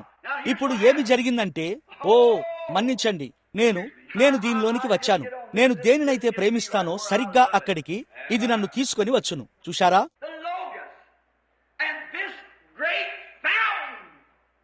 ఆ లోగోస్ మరియు ఈ గొప్ప ఊట, ఆదియు లేదా అంతమును లేని ఈ గొప్ప ఆత్మ యొక్క ఊట, ఈ గొప్ప ఆత్మ సృష్టిలో ఏర్పడడం ప్రారంభించినది. మరియు దాని నుండి బయటకు వెళ్లిన లోగోస్ దేవుని యొక్క కుమారుడు. ఆ ఆత్మ కలిగి ఉన్న ఏకైక దృశ్య రూపము అదే. మరియు అది ఒక థియోఫనీ, అనగా ఒక శరీరము. మరియు ఆ శరీరము ఒక మానవునిలా ఉండెను. అది ఆ బండ ప్రక్కగా వెళ్ళినప్పుడు మోషే దానిని చూశాడు. మరియు అతడు దాని వైపు చూసి ఇట్లా అన్నాడు, అది ఒక మనిషి యొక్క వెనుక భాగము వలె కనిపించినది. అది మనం ఇక్కడ చనిపోయినప్పుడు మనం పొందుకునే శరీరం వంటిదే అయి ఉన్నది. భూ సంబంధమైన ఈ గుడారము శిథిలమైపోయినను ఇది వరకే మన కొరకు ఒకటి వేచి ఉన్నది. అది మరియు అది దేవుని యొక్క కుమారుడైన థియోఫనీ అయి ఉన్నది. మనము శరీరములో ఉంచబడ్డాము గనక ఆ కుమారుడు, ఆ లోగోస్ శరీరధారిగా మారెను. మరియు ఆ థియోఫనీ, ఆ లోగోస్ ఇక్కడ మన మధ్య శరీరముగా మారెను. మరియు అది నివాస స్థలమే గాని మరొకటి కాదు. ఎందుకనగా ఆ ఊట మొత్తం ఆయనలో నివసించెను. మీరు దానిని చూస్తున్నారా? అది అక్కడ ఉన్నది. ఆయనే ఆ వ్యక్తి. ఇక్కడ చూడండి. ఇప్పుడు వెంటనే హెబ్రీ పత్రిక 7వ అధ్యాయానికి తిప్పుదాము. దేవుని చిత్తమై ఉండగా కేవలం ఒక క్షణము కృప నిమిత్తమై ఉన్నది. ఇక్కడ అది ఎలా ఉన్నదో మనం చూద్దాము. అబ్రహాము, మనకు ఎంత సమయం ఉన్నది? మనకు 10 నిమిషాలు ఉన్నాయి. సరే, మనము దీనిని చూద్దాము. పిదప తర్వాత లేదా ప్రభు చిత్తమైతే ఆదివారము దానిని ముగించుదాము. అబ్రహాము రాజులను సంహరించి తిరిగి వచ్చుచుండెను. ఏలయనగా ఈ మెల్కీసెదెకు షాలేము రాజు. షాలేము అనగా ఎక్కడ, ఎవరు, ఏమిటి అన్నది ఎంతమందికి తెలుసు? యెరూషలేము. షాలేము రాజును మహోన్నతుడగు దేవుని యొక్క రాజకుమారుడు, రాజులను సంహారము చేసి తిరిగి వచ్చుచున్న అబ్రహామును ఎవడు కలుసుకొని అతనిని ఆశీర్వదించెనో, వినండి,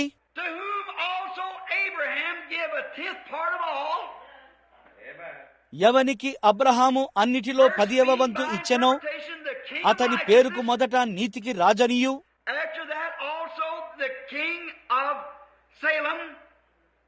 తరువాత సమాధానపు రాజనియు అర్థమిచ్చునట్టి షాలేము రాజని అర్థము. అతడు తండ్రి లేనివాడును తల్లి లేనివాడును వంశావళి లేనివాడును జీవిత కాలమునకు ఆది అయినను జీవమునకు అంతమైనను లేనివాడునై ఉండి, షాలేము నుండి ఒక రాజు వచ్చి మరియు రాజులను సంహరించి వచ్చుచున్న అబ్రహామును కలుసుకొనెను. మరియు ఈ రాజునకు తండ్రి లేడు, తల్లి లేదు, జీవిత కాలమునకు ఆది అయినను లేదా జీవమునకు అంతమైనను లేదు. అబ్రహాము ఎవరిని కలుసుకొనెను? ఇప్పుడు ఆలోచించండి. ఆయనకి ఏ తండ్రి లేడు, ఆయనకు ఏ తల్లి లేదు, ఆయన ప్రారంభమైన ఒక కాలము లేదు మరియు ఆయన అంతమయ్యే ఒక సమయము లేదు. కావున అదే షాలేము రాజు నేడును జీవించుచుండవలసి ఉన్నది. ఆమేన్. మీరు దానిని చూశారా? అది ఆ దేవుని కుమారుడైన ఆ థియోఫనీ అయి ఉండెను. ఏ షాలేము? అది పైనున్న ఆ యెరూషలేము. అది అబ్రహాము ఆశీర్వదించబడిన వాడై దేవుడు దేనికి శిల్పియు నిర్మాణకుడై ఉన్నాడో ఆ పట్టణము కొరకు ఎదురు చూసినదై ఉన్నది. అతడు గొర్రె చర్మములను మరియు మేక చర్మములను వేసుకొని ప్రతి చోట సంచరించాడు. నిరాశ్రయుడై సంచరిస్తూ దేవుడు దేనికి శిల్పియు నిర్మాణకుడై ఉన్నాడో ఆ పట్టణము కొరకు ఎదురు చూశాడు. మరియు అతడు తిరిగి వచ్చుచుండగా ఆ యెరూషలేము యొక్క రాజును కలుసుకొనెను మరియు అతని మొత్తములో 10వ భాగమును చెల్లించాడు. ఆమేన్. అది ఆయనే. ఓ గ్రహం సోదరుడా, అది ఆయనే, అది ఆయనే. అబ్రహాము మరలా ఆయనను చూశాడు. ఒక రోజు అతడు గుడారములో కూర్చుని ఉన్నాడు. అక్కడికి రావడాన్ని అతడు చూశాడు మరియు 3 వ్యక్తులు రావడాన్ని అతడు చూశాడు. మీకు తెలుసా, ఒక క్రైస్తవుని విషయమై ఏదో ఉన్నది. అతడు దానిని చూసినప్పుడు ఆ ఆత్మ గురించి అతనికి తెలుస్తుంది. అతనికి అది తెలుస్తుంది అంతే. దాని విషయమై ఏదో ఆత్మ సంబంధమైన సంగతి ఉన్నది. ఆత్మ సంబంధమైన విషయాలు ఆత్మ సంబంధంగానే వివేచించబడతాయి. మీకు తెలుసు కదా, అతను నిజంగా జన్మించినట్లయితే అతడు దానిని చెప్పగలడు. నా గొర్రెలు నా స్వరము వినును. మరియు ఏదో ఉన్నదని అతడు ఎరిగి ఉన్నాడు. అతడు బయటకు పరిగెత్తి ఇట్లు చెప్పెను, నా ప్రభువా, లోపలికి రమ్ము, కూర్చొనుము, కొంతసేపు ఆగుము. నేను వెళ్లి రొట్టెలు తెచ్చి నీ చేతిలో ఉంచెదను. నేను నీ పాదములు కడిగెదను. నీవు నన్ను దర్శించడానికి వచ్చితివి గనుక విశ్రాంతి తీసుకొనుము. పిదప నీ ప్రయాణమును కొనసాగించుము. ఫలించని భూమిలో ప్రభు యొక్క తృణీకరించబడిన కొద్ది మందితో ఆ మార్గాన్ని, ఆ కష్టమైన మార్గాన్ని తీసుకొనుచున్నాడు. అయితే లోతు అక్కడ ఐశ్వర్యములలో జీవించుచున్నాడు, సహోదరుని కొడుకు. కాని అతడు అక్కడ పాపములో జీవిస్తున్నాడు. అనేక ఐశ్వర్యములు దానినే అనగా పాపమునే ఉత్పత్తి చేయును. కావున అబ్రహాము వారిని అక్కడికి తీసుకొని వచ్చెను. కొన్ని నీళ్లు తెచ్చి మరియు వారి పాదములు కడిగెను. అతడు పశువుల మందకు పరిగెత్తి ఒక క్రొవ్విన దూడను మందలో నుండి తెచ్చి దానిని చంపాడు. సిద్ధపరచుటకు దానిని ఒక పనివానికి అప్పగించెను. మరియు ఇట్లు చెప్పాడు, షారా, నీవు మెత్తని పిండి పిసికి రొట్టెలు చేయుము. మెత్తగా పిసికి చేయడం అంటే ఏమిటో మీకు తెలుసు కదా. మీకు తెలుసా, అమ్మ ఒక పాత, ఒక చీలిక వంటి దానిని ఆ భోజనపు తొట్టిలో కలిగి ఉండేది. వాటిలో జల్లెడ కలిగి ఉన్న ఒక దానిని మీరు ఎప్పుడైనా చూశారా? మరియు మీరు దానిలో ఒక చీలికను కలిగి ఉంటారు. మీరు పిండిని మెత్తగా చేస్తారు, మీకు తెలుసా. మరియు అలా బరువు ముద్దను కలిపి అలా మెత్తగా చేస్తారు. అమ్మ అలా చేయడం నేను చాలా సార్లు చూశాను. ఆ చీలిక, దానికి చిన్న తీగల పొర వంటిది ఉంటుంది. ఆమె ఆ పిండిని తీసుకొని దానిని అలా జల్లెడ పడుతుంది, మీకు తెలుసా. మరియు దానిని ముందుకు వెనుకకు అలా తడుతుంది. అప్పుడు ఆ చీలికలు తీసుకొని అదంతా క్రిందకు పడటానికి దానిని అలా చుట్టూ తడుతుంది. మరియు అప్పుడే అక్కడికి వెళ్లి ఆ పెద్ద తిరుగలి మిల్లు వద్ద మేము పిండి పట్టించుకోవలసి ఉన్నది. మరియు మీకు తెలుసా, బరువైన పెద్ద మిల్లు రాళ్లు అసలైన జొన్న రొట్టెను అవి తయారు చేయును. దానిపై మీరు రోజంతా మొద్దులను కోయవచ్చును. కావున అప్పుడు ఇట్లు చెప్పాడు, పిండిని మెత్తగా పిసుకుము, త్వరగా చేయుము. మరియు ఇక్కడ పొయ్యి మీదనే కొన్ని మొక్కజొన్న రొట్టెలు చేయుము, వెంటనే చేయుము. మరియు వారు ఆవును పాలు పితికి మరియు కొన్ని పాలు తెచ్చారు. మరియు వారు దానిని చిలికి కొంచెం వెన్నను చేశారు. మరియు పిదప వారు వెళ్లి దూడను చంపి మాంసము తెచ్చారు. మరియు వారు ఆ మాంసమును వేయించారు. మజ్జిగ, జొన్న రొట్టె మరియు వేడి మొక్కజొన్న రొట్టెల మీద పూయడానికి కొంచెం వెన్నను చేశారు.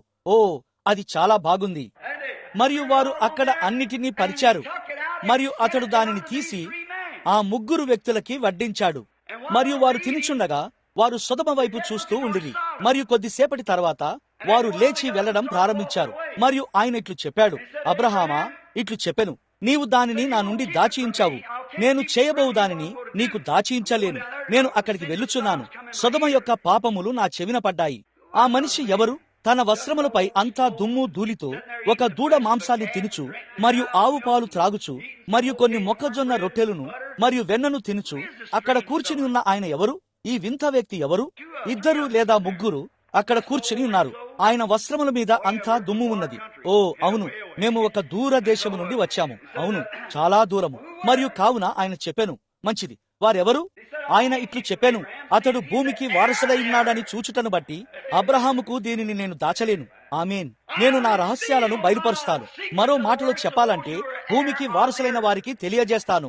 ఈనాడు సంఘము అచ్చటనే ఉండవలసి ఉన్నది. అది నిజము. దేవుని యొక్క రహస్యాలను పొందండి. మీరు ఎలా నడుచుకోవాలో, ఎలా ప్రవర్తించాలో, మరియు ఏమి చెయ్యాలో, ఎలా నడవాలో మరియు ఎలా జీవించాలో తెలుసుకోండి. మనము భూమికి వారసులమై ఉన్నాము. నిజము. ఆయన వాటిని మీకు బయలుపరచును. ఎందుకనగా ఆయన దేనిని దాచియుంచడు. అందువలనే ఈ విషయాలు జరగడం మనం చూస్తున్నాము. లోకము ఇట్లా అంటుంది, ఓ అది ఒక మూఢభక్తుల గుంపు, వారిని అలా అననివ్వండి. అయితే భూమికి వారసులైన వారికి ఈ విషయాలు తెలుసు. ఎందుకనగా వారు దేవుని కుమారులు అని పిలువబడెదరు. సాత్వికులైన వారు ధన్యులు, ఏలైనగా వారు భూలోకమును స్వతంత్రించుకొందురు. ఆయన తన రహస్యాలను వారికి తెలియజేస్తాడు. వాటిని వారికి బయలుపరుస్తాడు. ఏమి చేయాలో మరియు ఎలా జీవించాలో వారికి చూపిస్తాడు. ఈ లోకపు విషయాలను విడిచిపెట్టి దైవభక్తితో నడుచుకుంటూ మరియు దైవభక్తితో జీవిస్తూ ఈ ప్రస్తుత ప్రపంచములో ఆయనతో పాటు నడుచుటను చూపిస్తాడు. లోకము ఏమి అనాలనుకుంటుందో వారిని అననివ్వండి. కావున ఆయన చెప్పెను, నేను అబ్రహాముకు ఈ రహస్యాన్ని దాచలేను. ఎందుకనగా అతడు భూమికి వారసుడని చూచుటను బట్టి అయి ఉన్నది. కాని ఆయన చెప్పెను, నేను సొదొమను నాశనం చేయడానికి వెళ్ళుచున్నాను. నేను అక్కడకు వెళ్ళుచున్నాను. అయ్యా, నీవు ఏమి చేయబోచున్నావు? నీవు ఎక్కడ నుండి వచ్చావు? ఇదంతా దేని గురించి? దీనిని కనుగొన్నాడు. ఆయన ఇట్లు చెప్పెను, మరియు అబ్రహామా, మరొక విషయం, నేను నీకు ఇచ్చిన ఈ వాగ్దానము కొరకు నీవు 25 సంవత్సరములు వేచియున్నావు. నీవు 25 సంవత్సరాల క్రితం నుండే ఈ శిశువు కోసం ఆ దుస్తులను, ఆ పిన్నులను మరియు సమస్తమును సిద్ధపరిచావు. నీవు ఇంకనూ నాపై వేచియున్నావు. ఇప్పుడు సరిగ్గా జీవకాలమున నేను నిన్ను దర్శించబోచున్నాను. జీవకాలమున వచ్చే నెల నేను నీతో ఉంటాను. మరియు షారా ఆ వెనుక గుడారములో ఉన్నది. మరియు ఈ వ్యక్తి తన వీపు గుడారము వైపుకు తిరిగి ఉండి ఇలా అబ్రహాముతో మాట్లాడుచుండెను. మరియు షారా ఇట్లా అన్నది. ఆయన అడిగాడు, షారా ఎందుకు నవ్వినది? హోహోహో, దాని సంగతి ఏమిటి? అది ఒక మనస్సును చదువుటే, అది కాదా? షారా నవ్వుటకు గల కారణం ఏమిటి? షారా ఇట్లన్నది, లేదు, నేనసలు నవ్వలేదు. ఇట్లన్నాడు, ఓ అవును, నీవు నవ్వితివి. ఆమె భయపడినది. ఆమె వణుకుచున్నది. ఆమె ఆ వెనుక గుడారములో ఏమి చేయుచున్నదో ఎరుగగలిగినట్టి ఆయన ఎవరు? అది ఈనాడు మనతో ఉన్నట్టి అదే దేవుడు, అదే వ్యక్తి. ఆయనకు దాని గురించి అంతయు తెలియను. చూశారా? మీకు అవసరమైన కొలది ఆయన దానిని బయలుపరచును. చూశారా? నీవు దేని గురించి నవ్వుచున్నావు? చూడండి, ఆయన వీపు దాని వైపు ఉన్నది. పరిశుద్ధ గ్రంథము అలా పేర్కొన్నది. అదేమనగా ఆయన వీపు డేరా వైపు ఉండెను. కాని ఆయనకు అది తెలియను. అక్కడ వెనుక దీనిని చేయుచున్న ఆమె ఎవరన్నది తెలియను. మీరు చూశారా? కావున ఆయన ఇట్లు చెప్పెను, నేను నిన్ను దర్శించబోచున్నాను. ఈ వింత వ్యక్తి ఎవరు? ఏమి జరిగినదో మీకు తెలుసా? ఆయన నేరుగా బయటకు నడిచి వెళ్లి మరియు అదృశ్యమైపోయెను. మరియు అది సర్వశక్తిమంతుడైన దేవుడు, యెహోవా, ఆ గొప్ప ఊట, ఆ థియోఫనీ, ఆ లోగస్ అని పరిశుద్ధ గ్రంథము చెప్పెను. కొంతకాలం క్రితం ఎవరో బోధకుడు నాతో ఇలా అన్నాడు, బ్రెన్హాం సహోదరుడా, వాస్తవానికి అది దేవుడని మీరు అనుకున్నారు కదా? నేను ఇట్లు చెప్పాను, అది దేవుడని, ఎలోహిం అని పరిశుద్ధ గ్రంథము చెప్పెను. అనగా ఆయన సర్వశక్తిమంతుడైన దేవుడు, ఆ ఎల్షద్దాయ్. అది నిజము. బలమునిచ్చేవాడు, సంతృప్తిపరచువాడు. ఆమేన్. ఓ, నేనిక్కడ భక్తి పార్శ్వము అందుచున్నాను. దానిని గూర్చి ఆలోచించండి. ఇదిగో ఇక్కడ ఆయన ఉన్నాడు. ఇప్పుడు ఇక్కడ ఆయన ఎవరో నేను మీకు చూపించబోచున్నాను. అప్పుడు కుమారుడు ఎవరో మీరు చూస్తారు. అది తాను యేసు అనే మానవ పేరును పొందక మునుపు యేసు అయి ఉన్నాడు. ఆ రోజు ఆ ఊట వద్ద నిలబడ్డారు మరియు వారందరూ త్రాగుచుండేది. మీకు తెలుసా? మరియు అరణ్యములో నీళ్లు కలిగి ఉండుట మరియు అటువంటి కార్యములై ఉన్నవి. ఆయన చెప్పెను, వారు ఆ మన్నాను మరియు వాటిని తినుచున్నారు. వారిట్లన్నారు, మా పితరులు అరణ్యములో 40 సంవత్సరాలు మన్నాను తిన్నారు. ఆయన ఇట్లు చెప్పెను, మరి అయినను వారందరూ చనిపోయిరి. ఇట్లన్నాడు, పరలోకము నుండి దేవుని యొద్ద నుండి దిగి వచ్చిన జీవాహారము నేనే. ఈ ఆహారమును తినువాడు ఎన్నటికీ మరణించడు. ఇట్లన్నారు, మంచిది, మా పితరులు ఆత్మ నుండి పానము చేసి ఉన్నారు, అరణ్యములో వారిని వెంబడించిన ఒక ఆత్మీయ బండ నుండి త్రాగి ఉన్నారు. ఆయన ఇట్లు చెప్పాడు, నేనే ఆ బండను. మహిమ. యోహాను సువార్త 6వ అధ్యాయము. ఎందుకు వారిట్లన్నారు? ఏమిటి? అవును, అది నిజము. ఎందుకు? అతడిట్లన్నాడు, నీకు 50 ఏండ్లు అయినా లేవు. అవును, ఆయన యొక్క పని ఆయనను కొద్దిగా వృద్ధుని వలె కనపడునట్లు చేసినది, కాని ఆయనకు 30 ఏండ్లు మాత్రమే. ఇట్లన్నాడు, నీకు 50 ఏళ్లు కూడా లేవు. 8 లేదా 900 సంవత్సరాల క్రితమే చనిపోయిన అబ్రహామును నువ్వు చూశావని చెప్పుచున్నావా? నీవు ఒక దయ్యమని ఇప్పుడు మేము ఎరిగి ఉన్నాము. ఆయన ఇట్లు చెప్పెను, అబ్రహాము ఉండక మునిపే నేను ఉన్నాను. అదిగో ఆయన అక్కడ ఉన్నాడు. ఆ ఉన్నవాడు ఎవరు? అన్ని తరాలకు ఒక నిత్యమైన నామము. అది ఆ మండుచున్న పొదలో ఉన్న ఆ అగ్నిస్తంభము. నేను ఉన్నవాడను అనువాడనై ఉన్నాను. అదిగో ఆయన అక్కడ ఉన్నాడు. ఇక్కడ దేవుని కుమారునిగా పిలువబడినట్టి ఆయన కలగజేసిన ఆ థియోఫనీ, ఆ ఉన్నవాడు, ఆ యెహోవా. తోమా ఇట్లన్నాడు, ప్రభువా, తండ్రిని మాకు కనపరచుము, మరియు అది మమ్ములను తృప్తిపరచును. ఇలా అన్నాడు, నేనింతకాలము మీతో ఉండినను నీవు నన్ను ఎరుగవా? ఇట్లు చెప్పెను, నీవు నన్ను చూసినప్పుడు నీవు తండ్రిని చూసెదవు. నీవు తండ్రిని మాకు కనపరచుము అని ఏల చెప్పుచున్నావు? తండ్రి మరియు నేను ఒక్కటై ఉన్నాము. నా తండ్రి నా యందు నివసించుచున్నాడు. నేను కుమారుడని పిలువబడే గుడారాన్ని మాత్రమే. తండ్రి నాలో నివసించును. ఆ క్రియలు చేయనది నేను కాదు, కాని నా యందు నివసించుచున్న నా తండ్రియే. ఆ క్రియలు చేయనది ఆయనే, నేను కాదు. ఇప్పుడు అక్కడ వెనుక నిలబడి మరలా మోషే ఆయనను చూశాను. ఆయన యొక్క వెనుక భాగమును చూశాడు. ఇట్లు చెప్పాడు, మనిషి యొక్క వీపు వలె కనిపించెను. అది దేవుని నుండి బయటకు వెళ్లిన లోగాస్. అప్పుడు ఏమి జరిగినది? ఇది దేవుడే. మరియు ఆయన లోగోస్ నుండి శరీరముగా మారటానికి కారణం ఏమిటి? దానికి ఏమైనది? దానికి 5 నిమిషాల ముందు ఆయన లోగోస్ అయి ఉన్నాడు. అయితే ఆయన ఏమి చేశాడు? ఆయన అచ్చటకు చేరుకున్నాడు. ఇప్పుడు మన శరీరాలు ప్రపంచములోని 16 విభిన్న మూలకాలతో తయారు చేయబడ్డాయి. మనము దానిని ఎరిగి ఉన్నాము. అది పొటాషియం మరియు కొద్దిగా కాల్షియం మరియు పెట్రోలియం మరియు విశ్వకాంతి మరియు అణువులు మరియు మొదలైన వాటితో తయారు చేయబడినది. అవన్నీ కలపబడి ఈ శరీరాన్ని తయారు చేస్తాయి. భూమి యొక్క ధూళి నుండి అవి వచ్చును. మీరు ఆహారం తింటారు. మీరు ఆహారం తినుచుండగా అది మారిపోవును ధూళి నుండి, మరియు అది ధూళి నుండి వచ్చినది, మరియు అది కేవలం అట్లే కొనసాగును. మీ శరీరము ఒక గుర్రము యొక్క శరీరము లేదా ఒక ఆవు యొక్క శరీరము లేదా మిగతా దేనికంటేను భిన్నమైనదేమీ కాదు. అది కేవలం మాంసము మాత్రమే. మరియు అబ్బాయి, నీవు శరీరాన్ని మహిమపరుస్తున్నావు, కానీ నా సహోదరుడా, ఆ ఆత్మ లోపల ఒక అంతరాత్మను కలిగి ఉన్నది. అది నిజం. అయితే ఒక జంతువులాగానే మీ శరీరము భూమి యొక్క ధూళి మాత్రమే. మీ శరీరము ఒక జంతువు కంటేను ఎక్కువేమీ కాదు. మరియు మీరు శరీరముపై మరియు మీరు చూసే వాటిపై కోరికను కలిగి ఉండి, స్త్రీలపై మోహాన్ని కలిగి ఉండి, ఈ విభిన్న విషయాలపై మోహాన్ని కలిగి ఉన్న ఎడల అదింకనూ ఒక జంతువే. అది నిజము. మీరు దానిని చేయకూడదు. దేవుని యొక్క ఆత్మ మిమ్మల్ని నడిపించి మరియు మిమ్మల్ని దానికంటే ఉన్నతమైన స్థలములో పెడుతుంది. అది ఖచ్చితంగా నిజం. ఇప్పుడు మరియు ఇక్కడ ఈ గొప్ప థియోఫనీ అక్కడ నిలబడి ఉన్నది. ఏమిటి? ఆ గొప్ప యెహోవా దేవుడు. ఆయన ఏమి చెప్పాడో మీకు తెలుసా? ఆయన అక్కడకు చేరి మరియు ఒక పిడికెడు అణువులను తీసుకొని, కొద్దిగా వెలుగును తీసుకొని, మరియు దానిని ఇలా పోశాడు అని అన్నాడు. ఒక శరీరము వచ్చినది మరియు నేరుగా దానిలోనికి వెళ్ళాడు. అంతే. ఇట్లన్నాడు, గాబ్రియేలు, ఇక్కడకు రమ్ము. ఆ గొప్ప ప్రధాన దూత వచ్చెను. ఇంకా ఇట్లన్నాడు, దానిలోనికి వెళ్ళుము. మిఖాయేలు, ఇక్కడకు రమ్ము. ఆయన కుడివైపున ఆ దూత వచ్చెను. నీవు దానిలోనికి వెళ్ళుము. దేవుడు మరియు 2 దూతలు మానవ శరీరములో ఇక్కడకు నడిచి వచ్చి మరియు ఒక ఆవు యొక్క పాలు తాగారు. పాల నుండి చేయబడిన వెన్న తిని, కొన్ని మొక్కజొన్న రొట్టెలు తిని, మరియు దూడ మాంసాన్ని తిన్నారు. 2 దేవదూతలు మరియు దేవుడు. పరిశుద్ధ గ్రంథము అట్లు చెప్పెను. అది రాజులను సంహరించి వచ్చుచున్నప్పుడు అబ్రహాము కలిసిన మెల్కీసెదెకై ఉన్నాడు. అది దేవుని యొక్క కుమారుడు. ముందుకు కొనసాగుదము. ఇక్కడ హెబ్రీ 7లో ఇలా చెప్పెను, అయితే ఈయన దేవుని కుమారుని పోలికలో చేయబడినాడు. అక్కడే ఆయన ఉన్నాడు. ఆయన ద్వారా సమస్తమును ఆయన సృష్టించెను. మరియు ఆయన అక్కడ బయటకు వెళ్లి మరియు ఆ ధూళిని మరలా ధూళిగా మార్చివేసి మరియు తిరిగి నేరుగా మహిమలోనికి అడుగుపెట్టెను. మరియు ఆ దూతలు లోతును మరియు శ్రీమతి లోతును విడిపించిన వెంటనే మరియు ఆమె వెనక్కి తిరిగి చూస్తూ ఉండినది. మరలా దానిని చేయవద్దని ఆయన వారికి చెప్పెను. మరియు వారి తిరిగి నేరుగా అందులోనికి, దేవుని సన్నిధిలోనికి ప్రవేశించారు. ఇప్పుడు మనం ఈ రాత్రి సేవించుచున్న ఈ గొప్ప విశ్వాసంలో మనకు ఎంత గొప్ప నిరీక్షణ ఉన్నది కదా.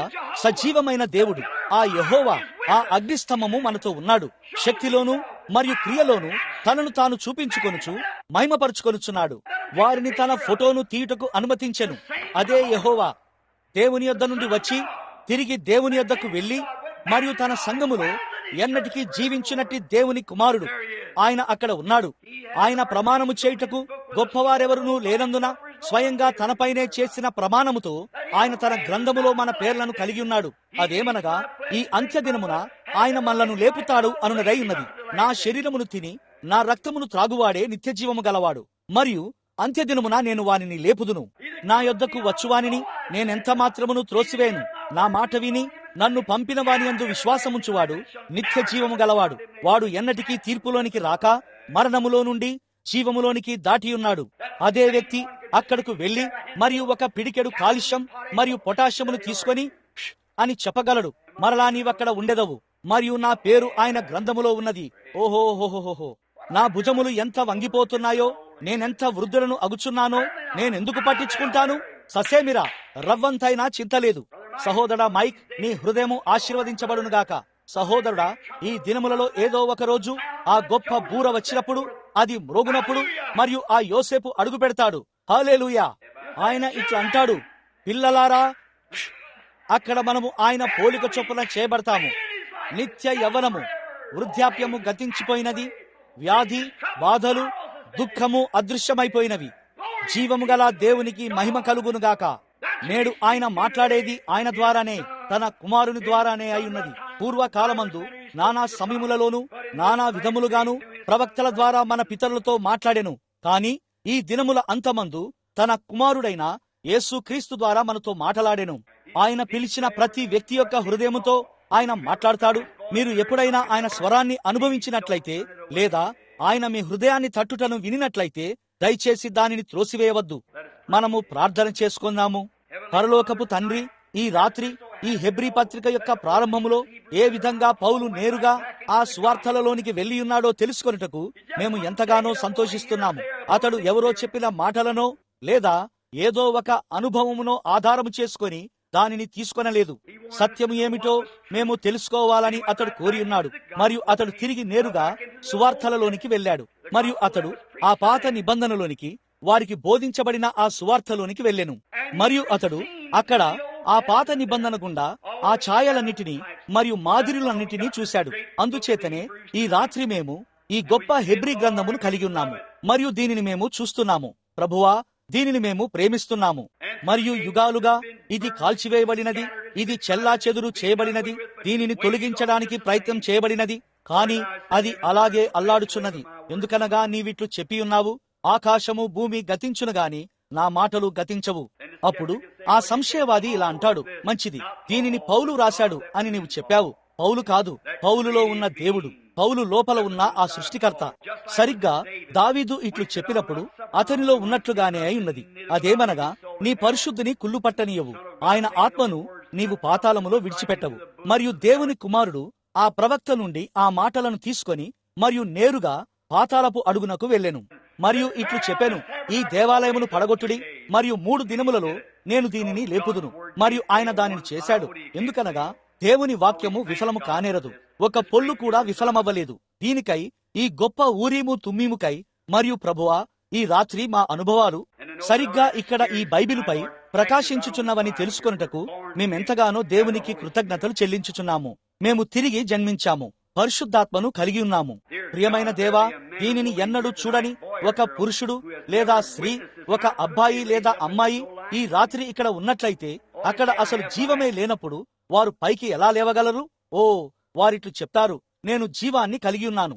అయితే పరిశుద్ధ గ్రంథము చెప్పుచున్నదేమనగా, సుఖభోగములయందు ప్రవర్తించున్నది బ్రతుకుచుండియు చచ్చినదై ఉండును. మీలో జీవమున్నదని మీరు చెప్పుచున్నారు, కానీ మీరు మృతులు. జీవించుచున్నాను అని నీవు చెప్పుకొందువు. పరిశుద్ధ గ్రంథము చెప్పుచున్నది, కానీ నీవు మృతుడవే. నీవు ధనవంతుడవని, నీకేమీ కొదువలేదని చెప్పుకొనుచున్నావు, కానీ నీవు దిగంబరుడు అని మరియు దౌర్భాగ్యుడవని, దరిద్రుడవని మరియు గుడ్డివాడవని ఎరుగకై ఉన్నావు. మరియు ప్రభువా, ఈ రాత్రి సంఘముల పరిస్థితి అట్లే ఉన్నది. వారు ఈ గొప్ప విలువైన విషయాలను ఎలా కోల్పోవచ్చున్నారో. ఆ గొప్ప యెహోవా దేవుడిని ఎరుగుట, ఆయన మాత్రమే దానిని ఉత్పత్తి చేయగలడు. ఆయన ఇట్లు చెప్పెను, ఆ చిన్న చేపలను నా యొద్దకు తీసుకురండి. వాటితో దేనిలో చేయడానికి ఆయన చేపలను తీసుకునవలసి వచ్చెను. పునరుత్థానము అనేది దానితో దేనినో చేయుటకై ఉన్నదని చూపించుచున్నాడు. ఆయన చేపలను మాత్రమే చేయలేదు, కాని వండిన చేపలను మరియు వండిన రొట్టెలను చేశాడు. మరియు ఆయన 5 చిన్న చేపలతో 5,000 మందికి ఆహారం పెట్టాడు. చిన్న రొట్టెలు మరియు 2 చేపలు. ఓ ప్రభువా, అది ఆయన చేతుల్లో ఉన్నది మరియు ఆయన సృష్టికర్త అయి ఉన్నాడు. కాని ఆయన తన చేతిలో ఏదో ఒకటి కలిగి ఉండవలసి ఉన్నది. దేవా, ఈ రాత్రి మమ్మల్ని మేము ఆయన చేతులకు అప్పగించుకొని మరియు ఇట్లు చెప్పుదుముగాక, ఓ దేవా, నేను ఎలా ఉన్నానో అలాగే తీసుకొనుము. మరియు నా జీవితము యొక్క ముగింపుకు వచ్చినప్పుడు నేను తిరిగి జన్మించాననియు మరియు నేను నీ కుమారుడను లేదా నీ కుమార్తెననియు నీ ఆత్మ నాతో మరియు నా ఆత్మతో కూడా సాక్ష్యమిచ్చెనన్న ఈ నిరీక్షణతో నన్ను వెళ్ళనిమ్ము. మరియు ఆ అంత్యదినమున నీవు వారిని లేపుదువు. తండ్రి, దీనిని అనుగ్రహించుము. మరియు మనము మన తలలు వంచి ఉండగా మీ చేతిని పైకి లేపి ఇట్లు చెప్పేవారు ఎవరైనా ఉన్నారా? బ్రెన్హాం సహోదరుడా, నన్ను ప్రార్థనలో జ్ఞాపకం చేసుకోండి. నేను ఈ భూమిని విడిచి వెళ్ళుటకు ముందు దేవుడు నన్ను ఎరుగవలనని నేను కోరుచున్నాను. ఎంతగా అంటే ఆయన నా పేరును పిలుస్తాడు, నేను బదిలిస్తాను. కుమారుడా, ప్రభువు నిన్ను దీవించునుగాక. దేవుడు నిన్ను దీవించును మరియు నిన్ను మరియు శ్రీ నిన్ను దీవించునుగాక. ఇంకా ఎవరైనా ఉన్నారా? కేవలం మీ చెయ్యి పైకెత్తండి. ఇట్లు చెప్పండి, బ్రెన్హాం సహోదరుడా, నా కొరకు ప్రార్థించుము. మేము చేయునది అదే అయి ఉన్నది. యవనస్తురాలా, దేవుడు నిన్ను దీవించును. అది మంచిది. ఇప్పుడు ప్రార్థనలో మీ తలలు వంచి ఉండగా నేను ఈ పాటలోని ఒక వచనమును పాడబోచున్నాను. But not this world's vain riches that so rapidly decay. Build your hopes on things eternal. They will never pass away. Oh, to God's unchanging hand. Oh, to God's unchanging hand. Build your hopes on things eternal. Oh, to God's unchanging. ఆమె ఇప్పుడు వాయించుచుండగా మరియు మీ తలలు అలాగే వంచి ఉండగా మీరు మీ చేయిని పైకెత్తి ఇలా చెప్పెదరా? అవును ప్రభువా, ఇదిగో నా చేయి. అది ఏమి చేస్తుంది? నీలో ఉన్న నీ ఆత్మ ఒక నిర్ణయం తీసుకుందని అది చూపిస్తుంది. ప్రభువా, నాకు నీ చేయి కావాలి. చిన్నారి, దేవుడు నిన్ను దీవించునుగాక. నేను నా చేయిని పైకెత్తుతాను. ఇక్కడున్న చిన్న అమ్మాయి, దేవుడు నిన్ను దీవించునుగాక. ప్రియా, అది మంచిది. నీకు తెలుసా, నువ్వు అలా చేయడాన్ని చూచుటకు దేవుడు సంతోషిస్తున్నాడు. చిన్న బిడ్డలను నా యొద్దకు రానీయుడి. దేవా, నీవు నా చేయి పట్టుకోవడం నాకు కావాలి. మరియు ఆ దినమున నీవు పిలిచినప్పుడు నేను వచ్చులాగున నేను నీ హస్తములో ఉండగోర్చున్నాను. అవును, లాజరు వల్లనే అయి ఉన్నది. సహోదరి, దేవుడు నిన్ను దీవించునుగాక. When our journey is completed, if to God you have been true, there in bright your home in glory, your enraptured soul shall view. అలాగైతే ఇప్పుడు మీరు ఏమి చేస్తారు? Oh, to God's unchanging hand. Oh,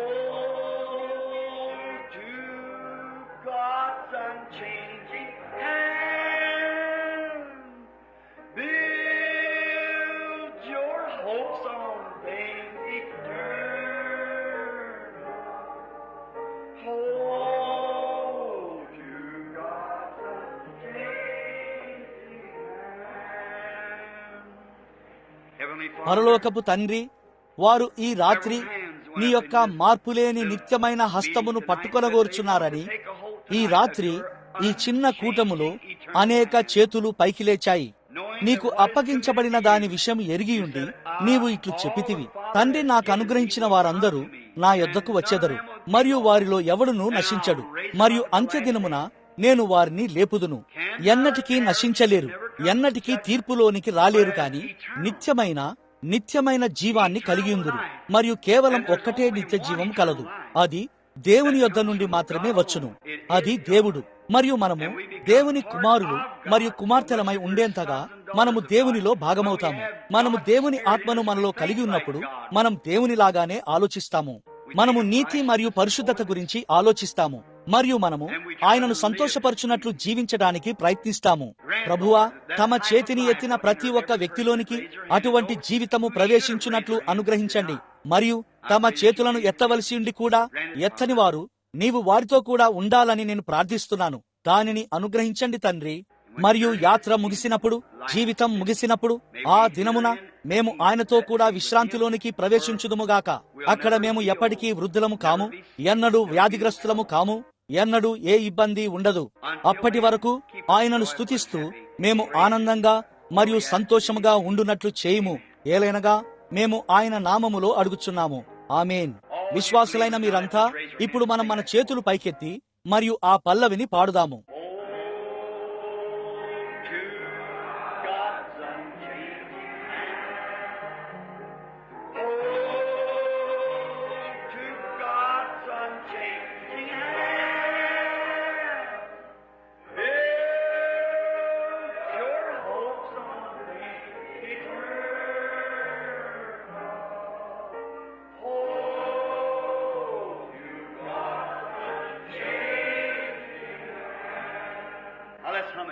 ఇప్పుడు మనం దానిని రాగము తీద్దాము.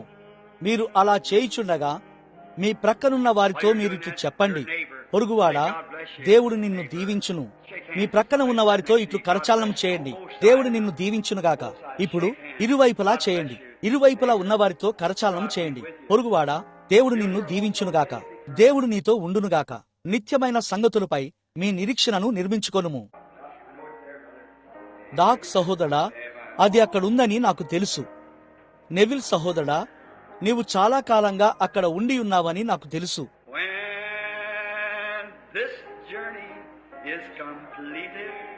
ఈ దినములలో ఏదో ఒక రోజు అది జరగబోతుంది.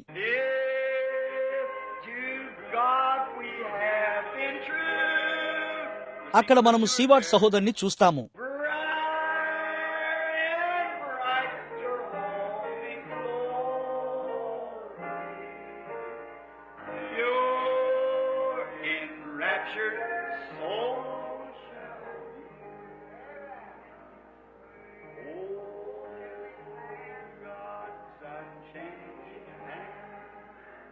వర్తమానము అయిపోయిన తర్వాత ఆ ఆరాధనను నేను ఇష్టపడతాను.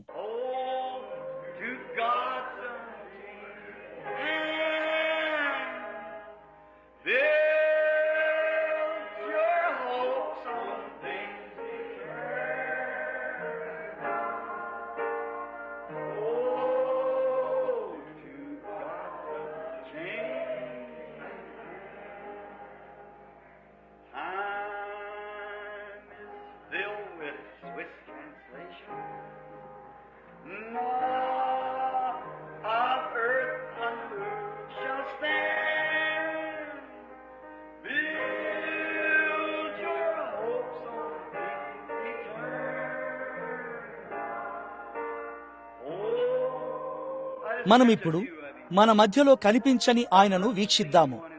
మరియు ఇప్పుడు మనం పాడేటప్పుడు ఆయనను ఆరాధించుదాము.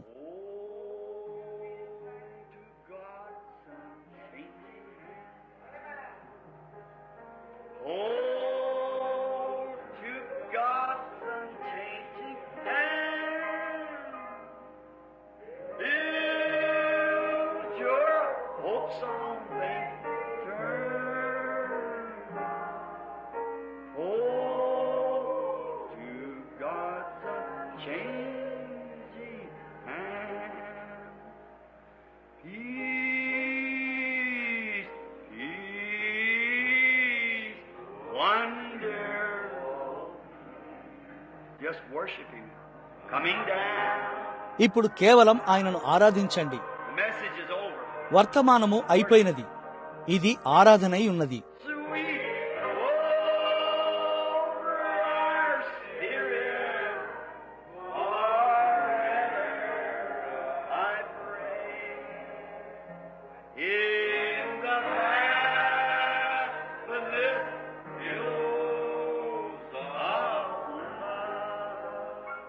కేవలం ఆయనలో మునిగిపోవుడి.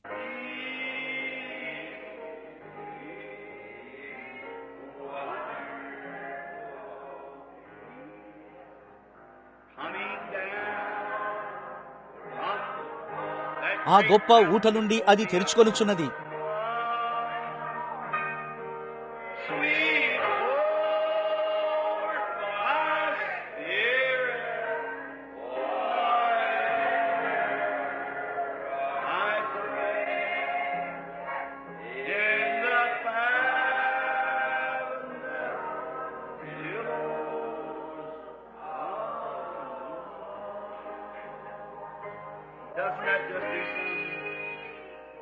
అది దేనినో చేయుటలేదా?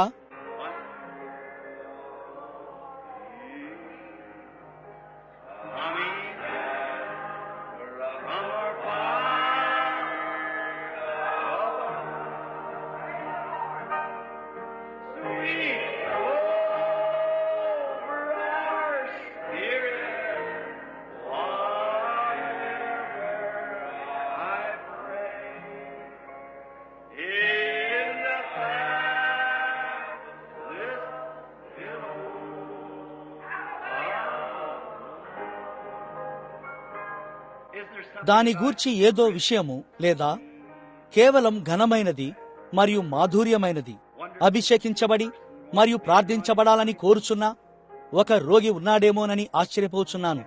ఉన్న ఎడల కేవలం మీ స్థలమును కనుగొనండి.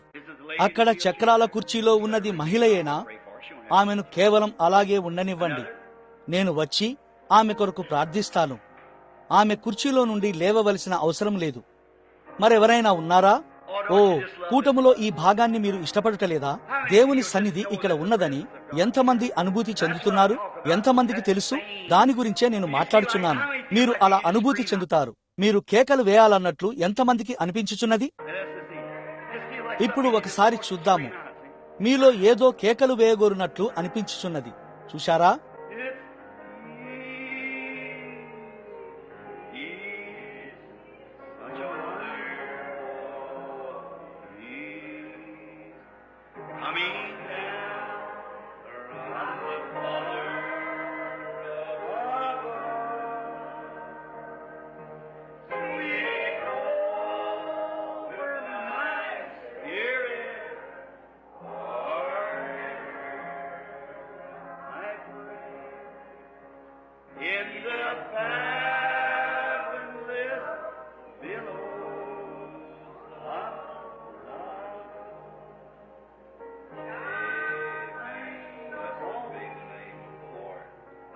మనము ఆరాధనలో ఉండగా ఇప్పుడు రోగులను అభిషేకించి మరియు వారి కొరకు ప్రార్థించబోచున్నాము. శ్రీ, నేరుగా ఈ మార్గము గుండా నీవు రాగలవా? దీని అర్థం ఏమిటి? విశ్వాస సహితమైన ప్రార్థన రోగిని స్వస్థపరచును. ఇప్పుడు అందరూ ప్రార్థనలో ఉండగా ఆ పాటను రాగం తీయండి. యేసు రోగులను స్వస్థపరచులను గూర్చి ఆలోచించండి. ఆమేన్. నూనెతో అభిషేకించండి.